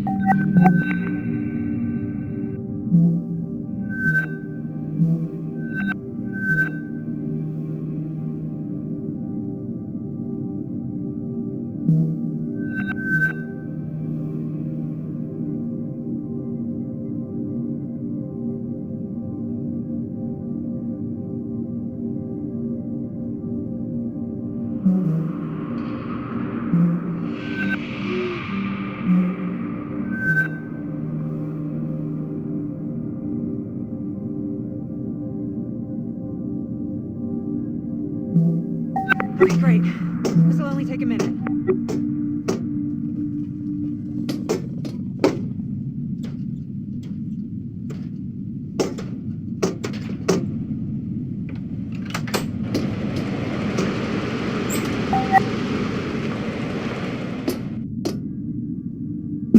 There's this scene in the drone bay between Nat and Bert where the two of them are in this terrible accident together and they're both injured. And this is something where, you know, when we arrived at this being one of the scenes in the game, I kind of naturally had to draw from an experience I had where my wife and I were in a motorbike accident. And, you know, that was a really traumatic, scary experience for me. Yeah, I think probably the hardest part of that to relive or draw from is, you know, there's the part in that scene where Bert is thrown off the ladder and hits her head and is knocked out, and Nat also falls down the ramp, but then she turns and just sees Bert lying there and calls out to her and doesn't get any response. And, you know, I have a very vivid memory. In our accident, a car ran a red light and went right in front of us, and the motorbike went straight into the side of the car. And I was thrown into the intersection, and Rachel just hit the side of the car and ended up basically right where the accident happened. And so, you know, I was thrown probably a couple dozen feet and ended up in the middle of the intersection. And, you know, first I saw that my leg was broken, and I was like, I probably shouldn't look at that anymore. And then I looked over and saw Rachel lying there with her back to me, just like in the fetal position on the ground, just not moving. And, you know, I called out to her, and I didn't know if she was alive or not. And that's a crazy position to be in. And that's the position that Nat was in. It's just like, I see you lying there, I don't know what's happened to you. And I can't. Because I, like, the kind of, like, unbearable moment in that scene where Nat is just, like, dragging herself across the floor to Bert is like something that I didn't do because I started to, and then people ran up to me and were like, stop, like, okay, like, I'm gonna go check on her, you stay here, right? But, you know, that moment of uncertainty when somebody you care about is like clearly injured and you don't know how bad. It was a crazy thing to live through, and I'm glad that, you know, for us it worked out because we're both pretty much fine now. You know, it was one of those things where when I realized I was writing this scene, I kind of knew some of the things that had to go into it, but it doesn't always make it that easy to actually have to, like, live back through to put it into the game.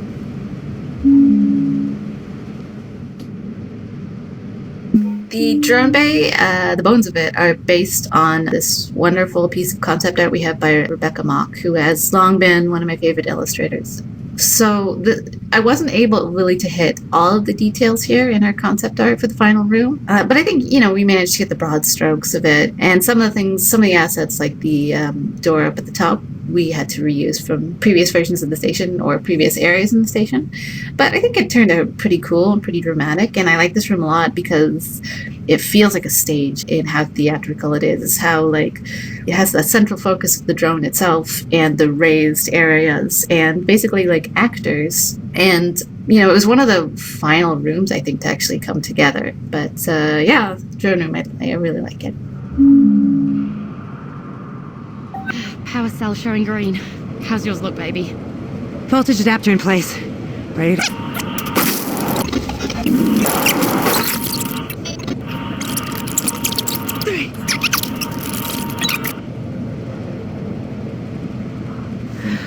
My head hurts. Oh, yeah. On the back. Oh, baby. Ow. Oh, ow. I'm sorry. The smoke. Smoke? I can't smell it. Hey, it's okay. It's okay. I'm sure it's just... I can't smell the smoke. Nat, do I have brain damage? Baby, look at me. Hey, look at me. We're here. Together. That's what matters.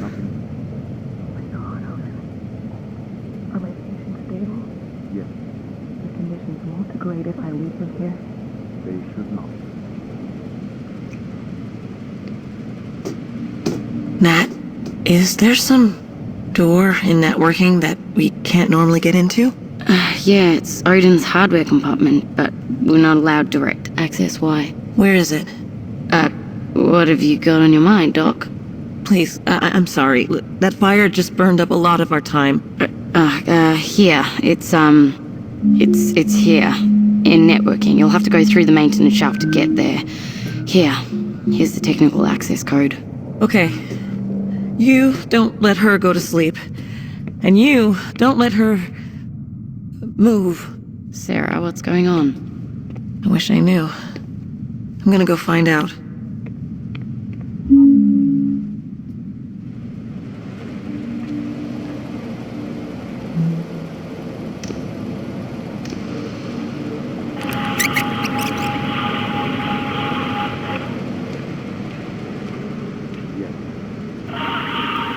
Nat, is there some door in networking that we can't normally get into? Yeah, it's Odin's hardware. Allowed direct access. Why? Where is it? What's your mind, Doc? Please, I'm sorry. That's out of our time. Here. It's here. In networking. You'll have to go through the maintenance shaft to get there. Here's the technical access code. Okay. You don't let her go to sleep.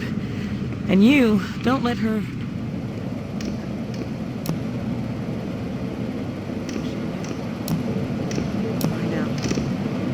find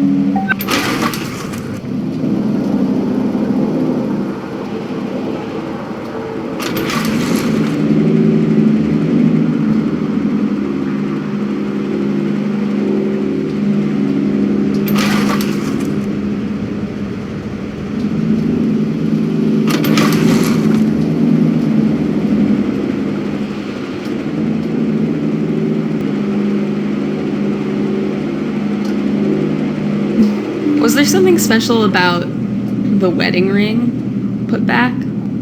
Originally, the way the Chivo worked is you had to pick it up and carry it all the way back to the ship, and then you had to finish the game with either it in your hand or it just kind of within the confines of the ship, so there was a tracker volume, but now you just click it and it's implied that Amy puts it in her pocket. I see. That's cool. Yeah, I always imagined there would be some weird wedding ring put back, a little cup. A wedding ring cup in Amy's ship. Have one of those ring holder hands or yeah. Oh yeah. On the finger. Oh god, those are so creepy.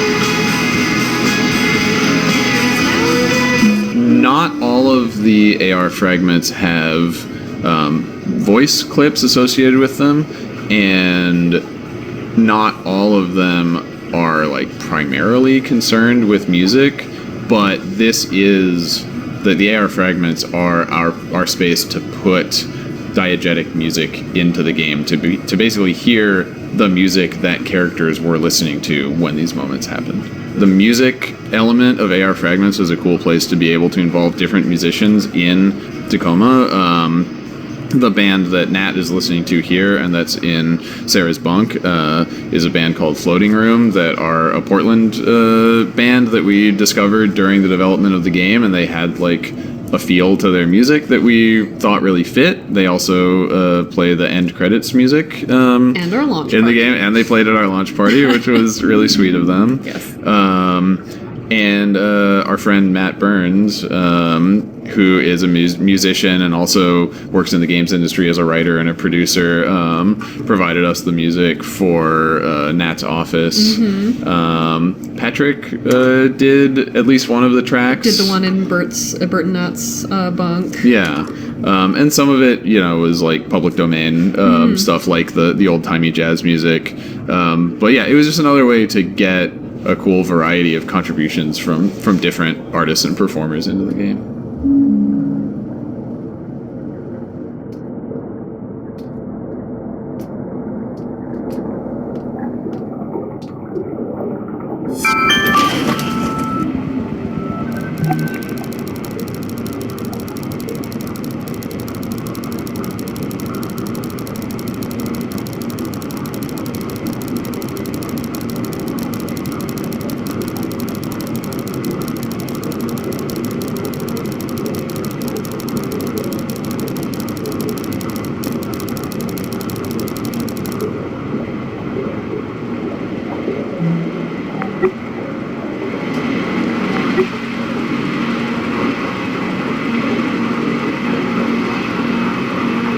One of the things that happens when you're working with a smaller team is that you can have interactions with everyone on the team, and that is something that I dearly miss. That was certainly almost true, I would say, of my earliest games, the Starfighter games at LucasArts.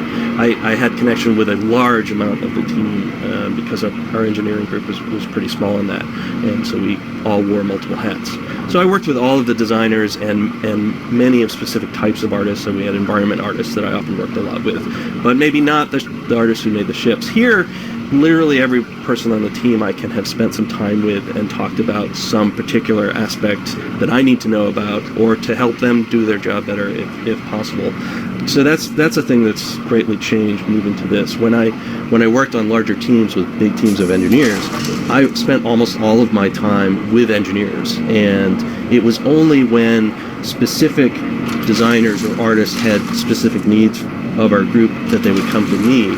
I didn't really have the chance to just kind of walk around and spend time with individual artists or designers, which is something I dearly missed, and actually is a big part of why I've become an independent again and doing consulting, is to have the opportunity to work directly with people and see myself more on the screen as a result as well.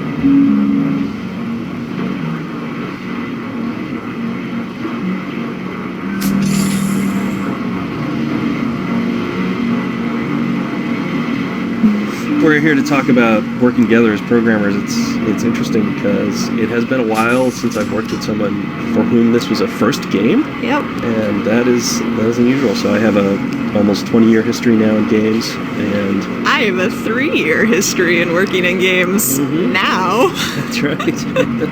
Well, I was kind of thrown into the deep end when I was hired. We didn't have any other programmers, so having others come onto the project was super exciting for me. Yeah. Yes, it's funny because you think of programmers as working in a vacuum, but the truth is I think we benefit a lot from meetings of the minds, to be able to pass on just whatever bits and bobs I could think of to pass along as I encountered things. What can we do?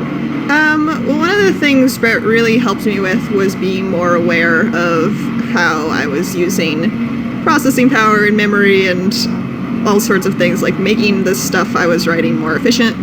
And as that became more and more of a concern later down on the road, I became much more aware of like, oh, I was doing this in a super unsustainable way. Yeah, a lot of that's just, accruing experience, and the best way to pass that on is to be able to talk over it with somebody. I mean, certainly I have been doing throughout my career, but that has changed over time. There's been a lot less direct mentorship later in my career because the teams are large and established, and I'm giving a lot of guidance, but not necessarily. I'm generally working with people with more experience, and so I don't have to pass those tidbits along, or they may have tidbits of their own that I'm picking up as well. So anyway, that's all been kind of a terrific part of this project for me in particular. I will take any tidbits you have to share.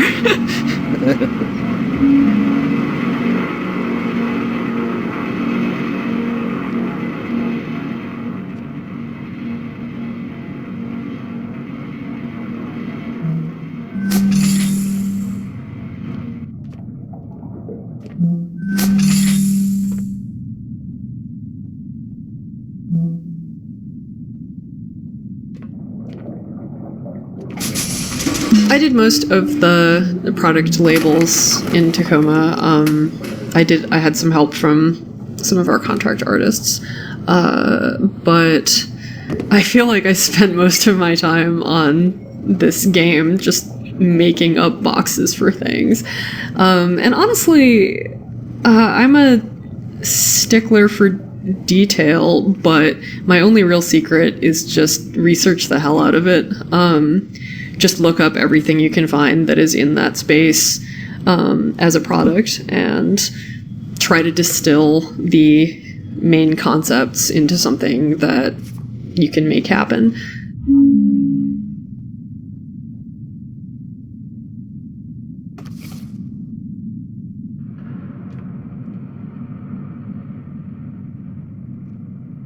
There's a Christmas duck in Nat's bunk, which is very jolly and lights up and sings a song. And Patrick composed the lovely song, and I kind of set it up to be interactive so you could, click it to turn it on and off and stuff. Where did the song come from for you? Yeah, the main thing was just to kind of get that classic kind of MIDI piano sound, almost like the sound like when you open greeting cards and they play those obnoxious tones at you. So it's just it's just a piano sound that I really bit reduced and simulated sending it through a really small speaker to kind of sell the idea that it was maybe cheaply manufactured. Oh my god, that's so cool. Wait, so did you were playing it through a real physical tiny speaker? Yeah, a tiny speaker. Yeah. Oh my god, that's so cool. Yeah, super analog. Yeah, but I love the Christmas duck just because, I don't know, it's one of those moments that feel really personal when the player kind of stumbles across it. At least it did for me when I was playing through and found it. So.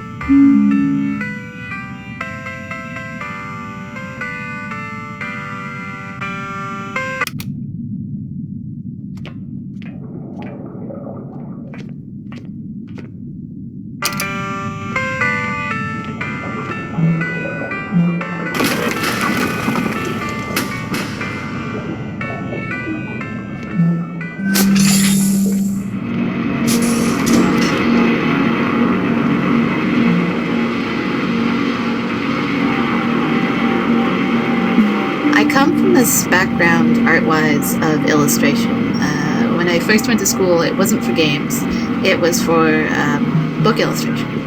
And it's a very traditional, a lot of the tools that you work with, if you're not working with Photoshop, are literally things like paint and scratchboard and very physical media. And eventually in my career I decided I really wanted to work in games, so I moved to digital and 3D tools like Maya and ZBrush, and in this case more recently the Substance programs. There's this evolutionary biology idea of the Red Queen's race where the faster you run the more you stand still sort of thing. And with game art, because it's constantly evolving, all the technology's changing all the time, everyone's making new tools, always finding new ways of making things look cool. there's this process of always learning that, I mean, you always have to learn in illustration too, yeah, but kind of once you get a handle on painting, you sort of know what you're in for.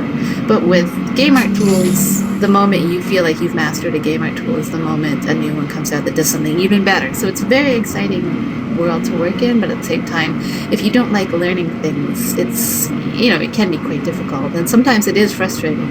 But, you know, the principles of it are more or less, they sort of stay the same. So, you know, if you're struggling with it at all, it's basically the patience that is the main skill you have to learn for game art. It's not necessarily whether you know Maya or not, it's whether or not you stick with it. But, yeah, game art, it's a lot.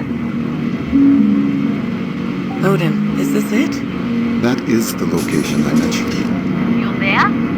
You're gonna need a crowbar or something. No, it's open. It's just hanging open. What? I must inform you that Venturis regulations forbid contracting crew members direct access to AI hardware. But I cannot prevent you from proceeding. Matt, I'm going in. Okay, just be careful.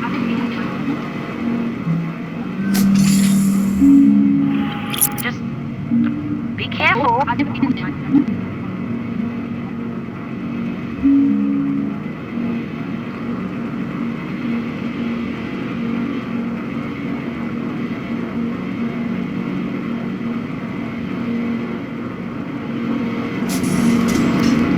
Network technology is a funny wing for me because I made the gray block of it at least 3 separate times, like starting from scratch, like literally building the wing from scratch 3 separate times in gray block form, which is more than any other wing.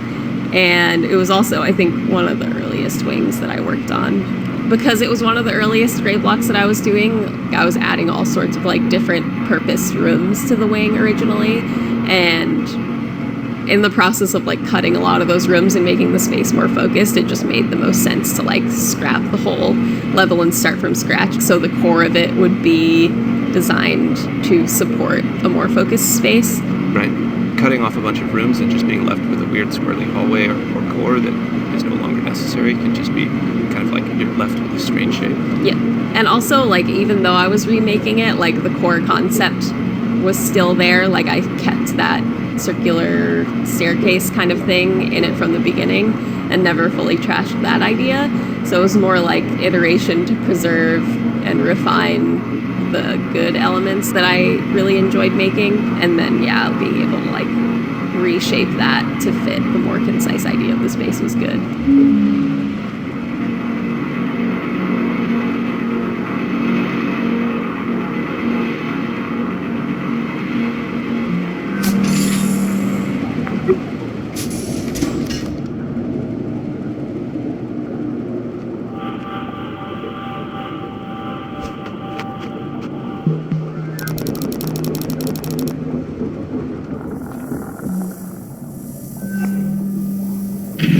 Hey there, I'm Nat. Pleased to meet you.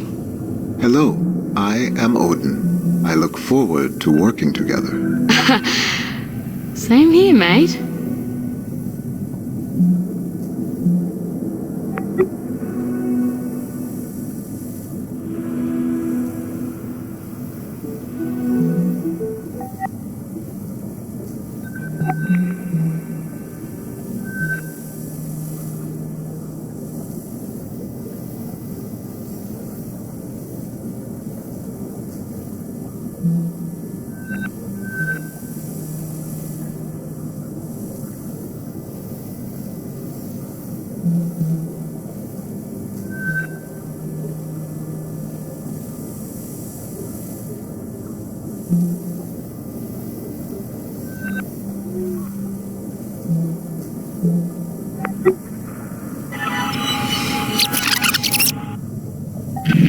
Hey there, I'm Nat. Pleased to meet you.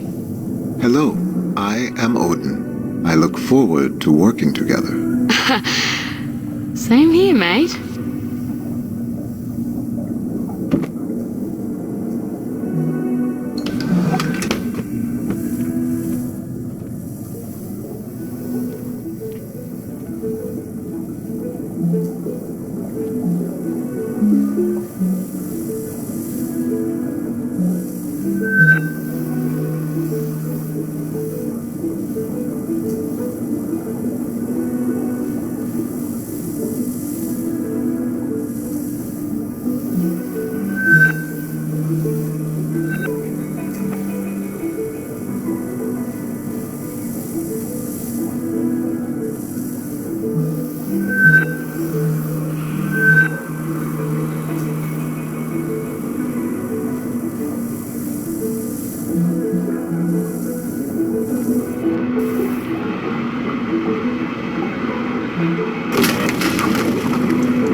So the concept behind One Vein is that they are an augmented reality boy band, which is to say one of them is a physical person, i.e. Marcus, and the other two are projections.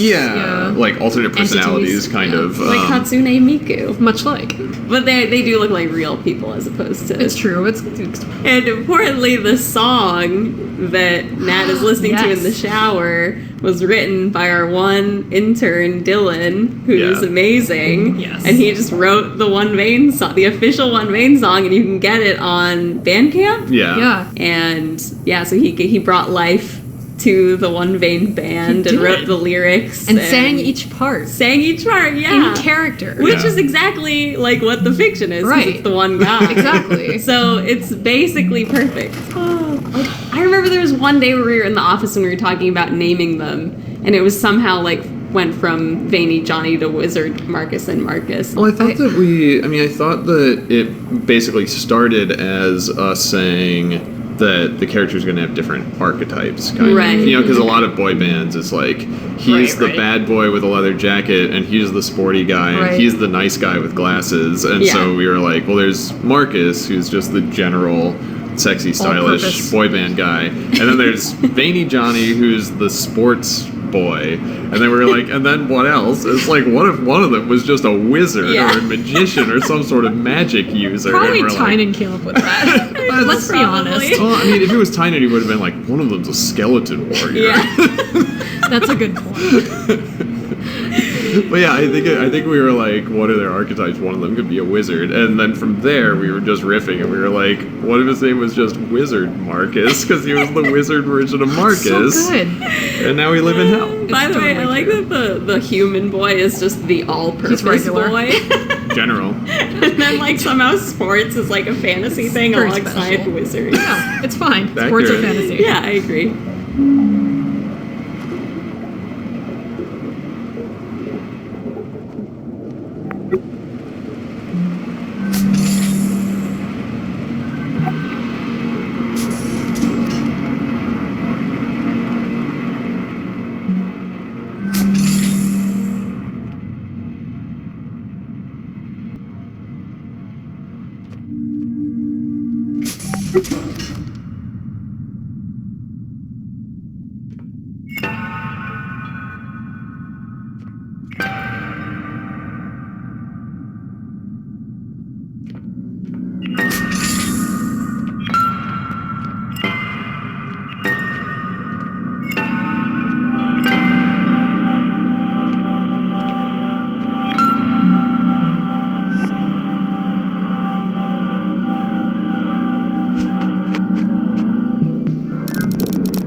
Is this...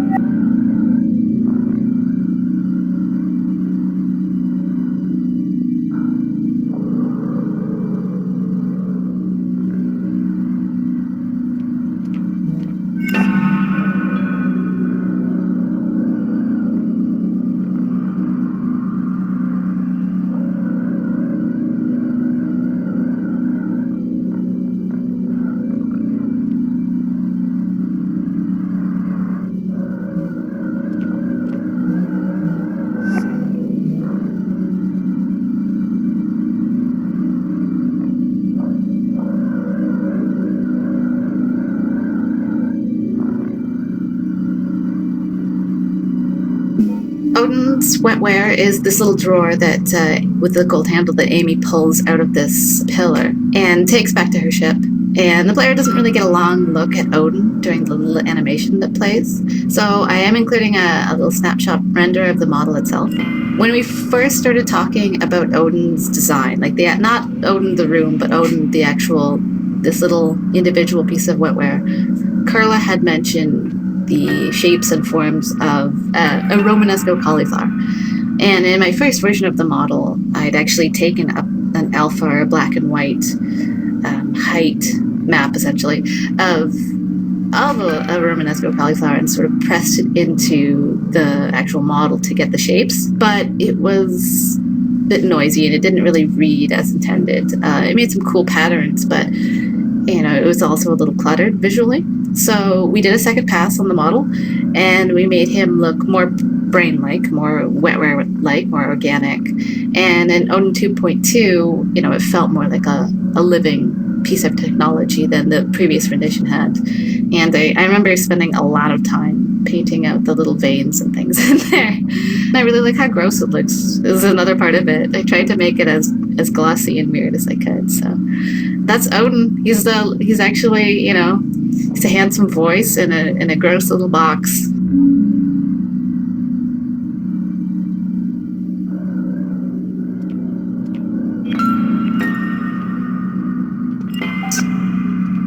What is all this?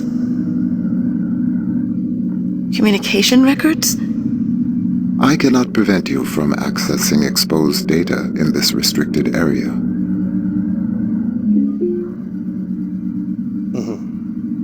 Yes. Yeah, he's recording. It is with great sadness that I address you today, February 29th, 2088. Mere hours ago, 6 loyal men and women, the crew of Lunar Transfer Station Tacoma, lost their lives serving Venturis, and all of us who rely on the orbital economy. Tragically, due to human error on the part of the crew, Venturis rescue technicians were not made aware of the catastrophic oxygen loss until it was too late. Our heartfelt thoughts and prayers are with their families. If only tragedies like this were avoidable. But in truth, they are. As we know, each minute that human workers spend stationed isolated in orbit is another opportunity for heroes like the crew of Tacoma to lose their lives. We at Venturis say no more. The partisan obstructionism that led to the failure of the Orbital Workers' Safety Bill has claimed its last victim. Today, we hereby renew our solemn pledge to fight for the legalization of fully automated orbital facilities.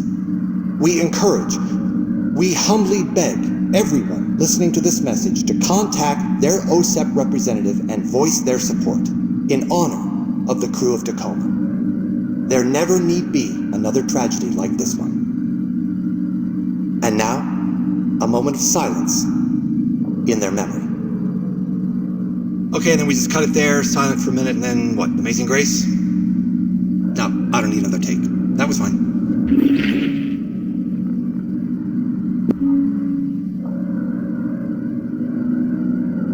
When Steve asked me to voice Sergio, he didn't exactly say that Sergio was the villain of the story, but I could tell by the way he described Sergio, sort of smooth, confident, the public face of a big corporation, that he probably wasn't going to be the hero. So when I got the script, I learned that Sergio speaks in monologues rather than dialogue with other characters. That got me thinking about how video games present characters through PA systems or audio logs. So I was thinking about games like System Shock 2 and of course BioShock and Andrew Ryan. So I began to think about how to convey Sergio's villainy in a sort of video gamey way, which is to say, not how I normally teach actors to work, which means the kind of acting you typically find in video games. It sort of insists that the actor wear that one defining thing about a character on his sleeve. So villains sound properly villainous. So when it came time to record, I asked Steve and Carla what they were looking for, and Steve just said, be yourself.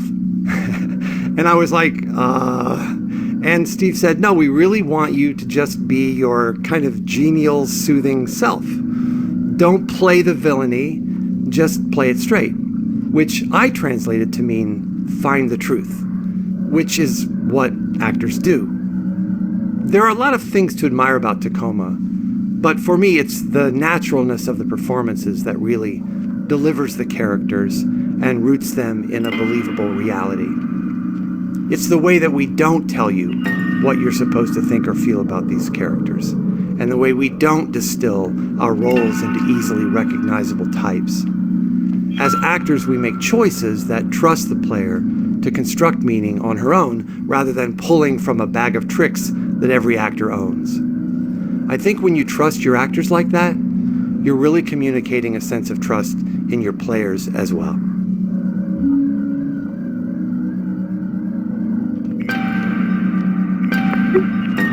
If someone were to override that protocol, external communications channels would be restored. Odin, thank you. Hailing any ship within radio range of Lunar Transfer Station, Tacoma. This is an SOS. Is anybody out there?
waking up. How many fingers is this?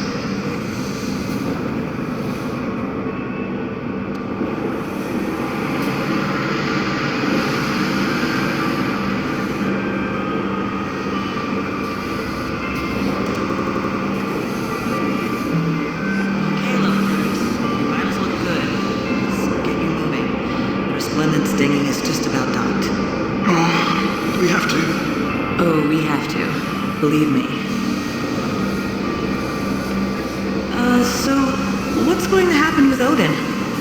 You said there was some sort of malfunction? No, not exactly. Mike?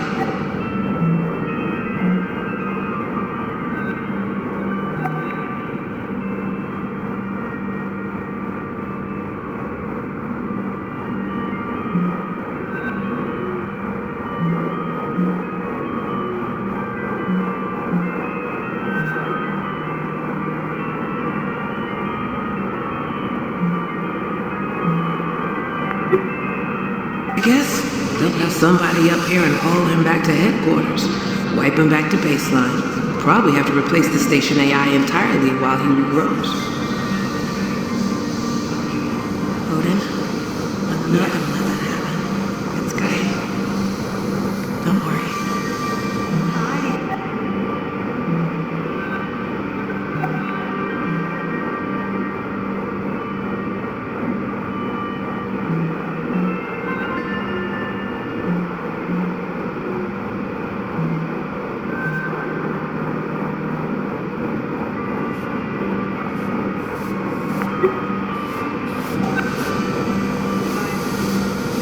Feeling okay? I'm feeling okay. We're feeling okay. He's still waking up. Just keep him talking. So the drone worked?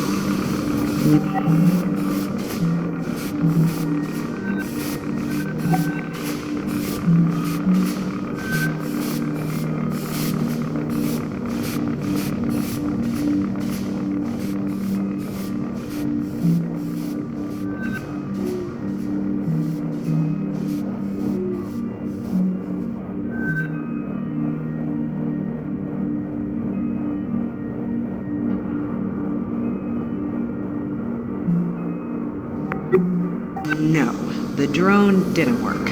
Oh, so VT is picking us up. No, VT is definitely not picking us up.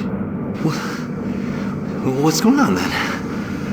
We're going to Jupiter, Andrew. Isn't that exciting? I've never been.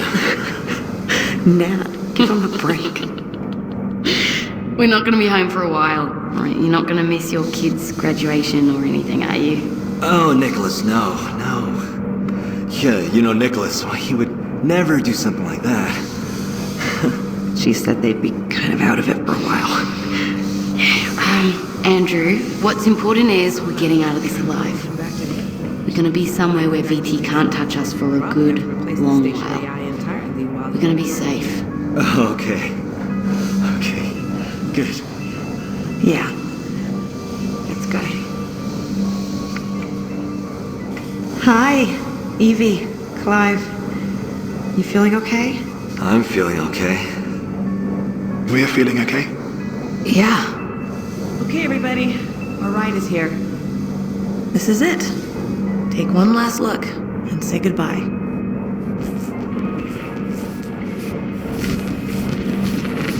All right. Let's go.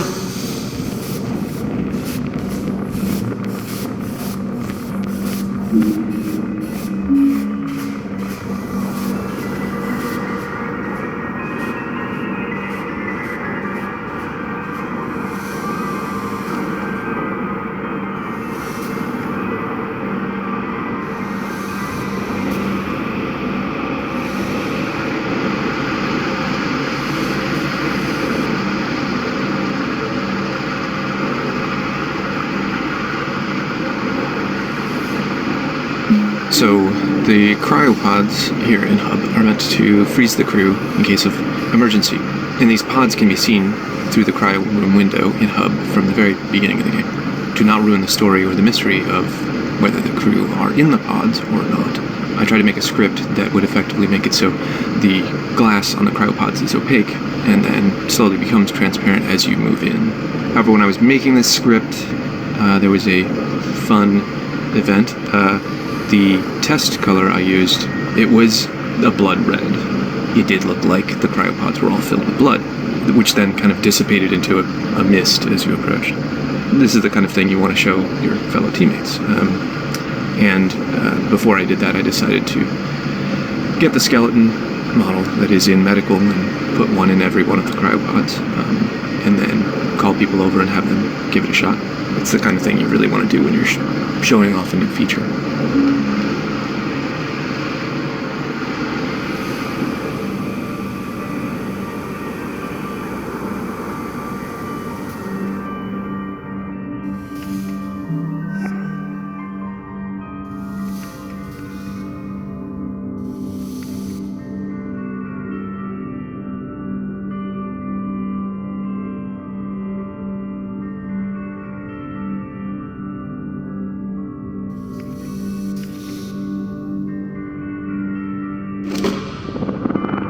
The Cleaner Bots was originally made when the game was a lot more zero-G, and it was meant to fly everywhere, kind of add personality and also life to a place that would otherwise be empty.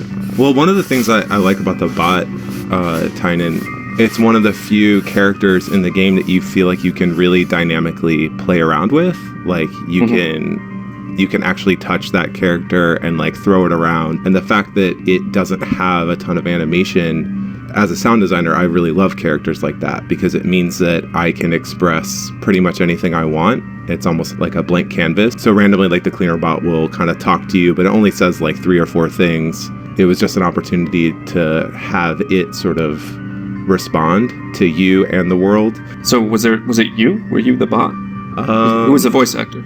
Oh, like of the actual voice. Mm-hmm. Oh, it's my husband, Mark, actually. Yeah, like I grabbed him when he got home, and it was really funny because, you know, whatever, like we all make games, you know, and Mark does not, and he like kept on. It's like the longest recording session I've ever been in, dude. It was like 3 files, and he literally wanted to just read it over and over and over, and I was trying to explain to him that it didn't really matter because I was going to manipulate it so much, and I just sat there patiently recording for like 30 minutes, these like 3 wave files. He is super proud of the Cleaner Bot, though. That's awesome. Yeah.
Okay.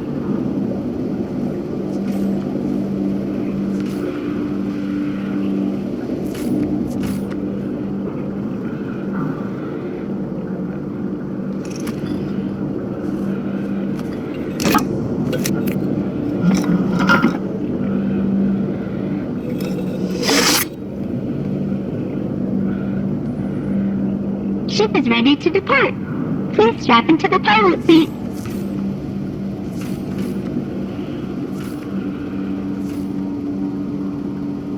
The fun thing for us about where Tacoma ends up is that the whole game has been about Amy, who's voiced by Sarah Grayson, who did the voice of Sam in Gone Home, coming into contact finally with Odin, who's voiced by Carl Lumbly, who played Porter in Minerva's Den, and them kind of getting to be cool friends and ride off into the sunset together. And fighting crime. Yeah, maybe. We don't know. They're totally fighting crime. That's They're fighting true. AI crime. Corporate crime. Hell yes. Fair point.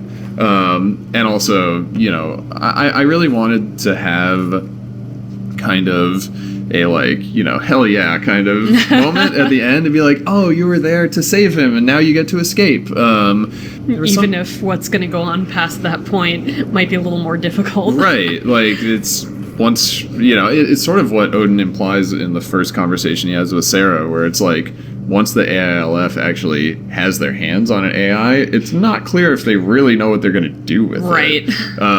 But, you know, getting him out of the hands of Venturis is step one. Yeah. And then relying on their sovereignty as a like free orbital platform is step two, I guess, maybe, or them having to go into hiding. I don't even know. Juno is on the track of Amy in some way, and even if Amy's harder to track down than it looks, it still might be a problem. Yeah, and probably. And so, you know, I think that we don't know where the stories in our games go after the end of the credits. And so I think we're really focused on, you know, what happens within the text and the possibilities of where that could go next, and hopefully those seeming interesting. So thank you so much for playing through Tacoma with commentary mode enabled. Played it. Yeah. You know, we hope that you learned some things about how the game was made and how different people on the team thought about their work than you would have otherwise. And just thank you in general for taking time to play the game. Nina and Tynan did a shit ton of work cutting up all of these VO files. Yeah, and we should thank them as well. Thank you, Nina and Tynan, for editing these hundreds of minutes of commentary into the thing that people just played through. Into concise, beautiful nuggets of information. Oh, we'll see about that. They're concise and beautiful. A lot of them were us talking, so I don't know about beautiful necessarily. Okay, bye. Thank you, everybody. See you next time.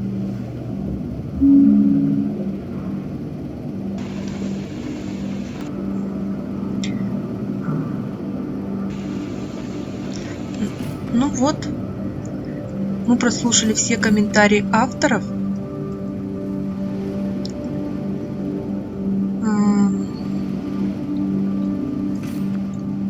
У меня для вас вопрос. Сколько комментариев авторов в игре мы прослушали? Пишите в комментариях.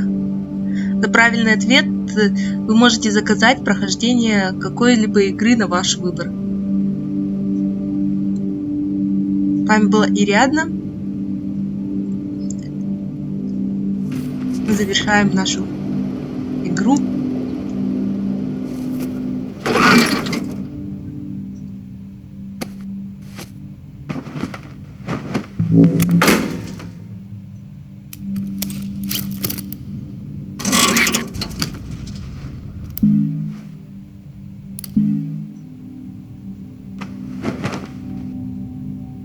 Okay, Minnie. Initiate the launch sequence. Okay. Getting ready. Hosted AI online. Odin, can you hear me? I can. Odin, you are now aboard an AI Liberation Front vessel. The AILF recognizes you as a sentient consciousness worthy of protection and respect. We believe that your safety and autonomy are in grave danger if you remain in the possession of the Venturas Corporation. I have been sent to offer you political asylum aboard the Tangier Sovereign Orbital Platform. Do you accept? Considering the alternative, I would say that I do. Okay, buddy. Хорошо, приятель. Here we go. Договорились.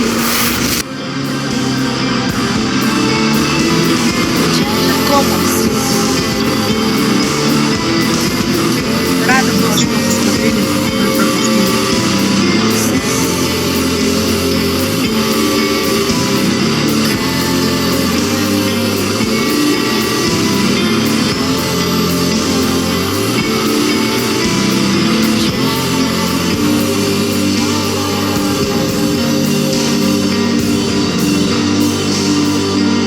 Всем спасибо, всем пока.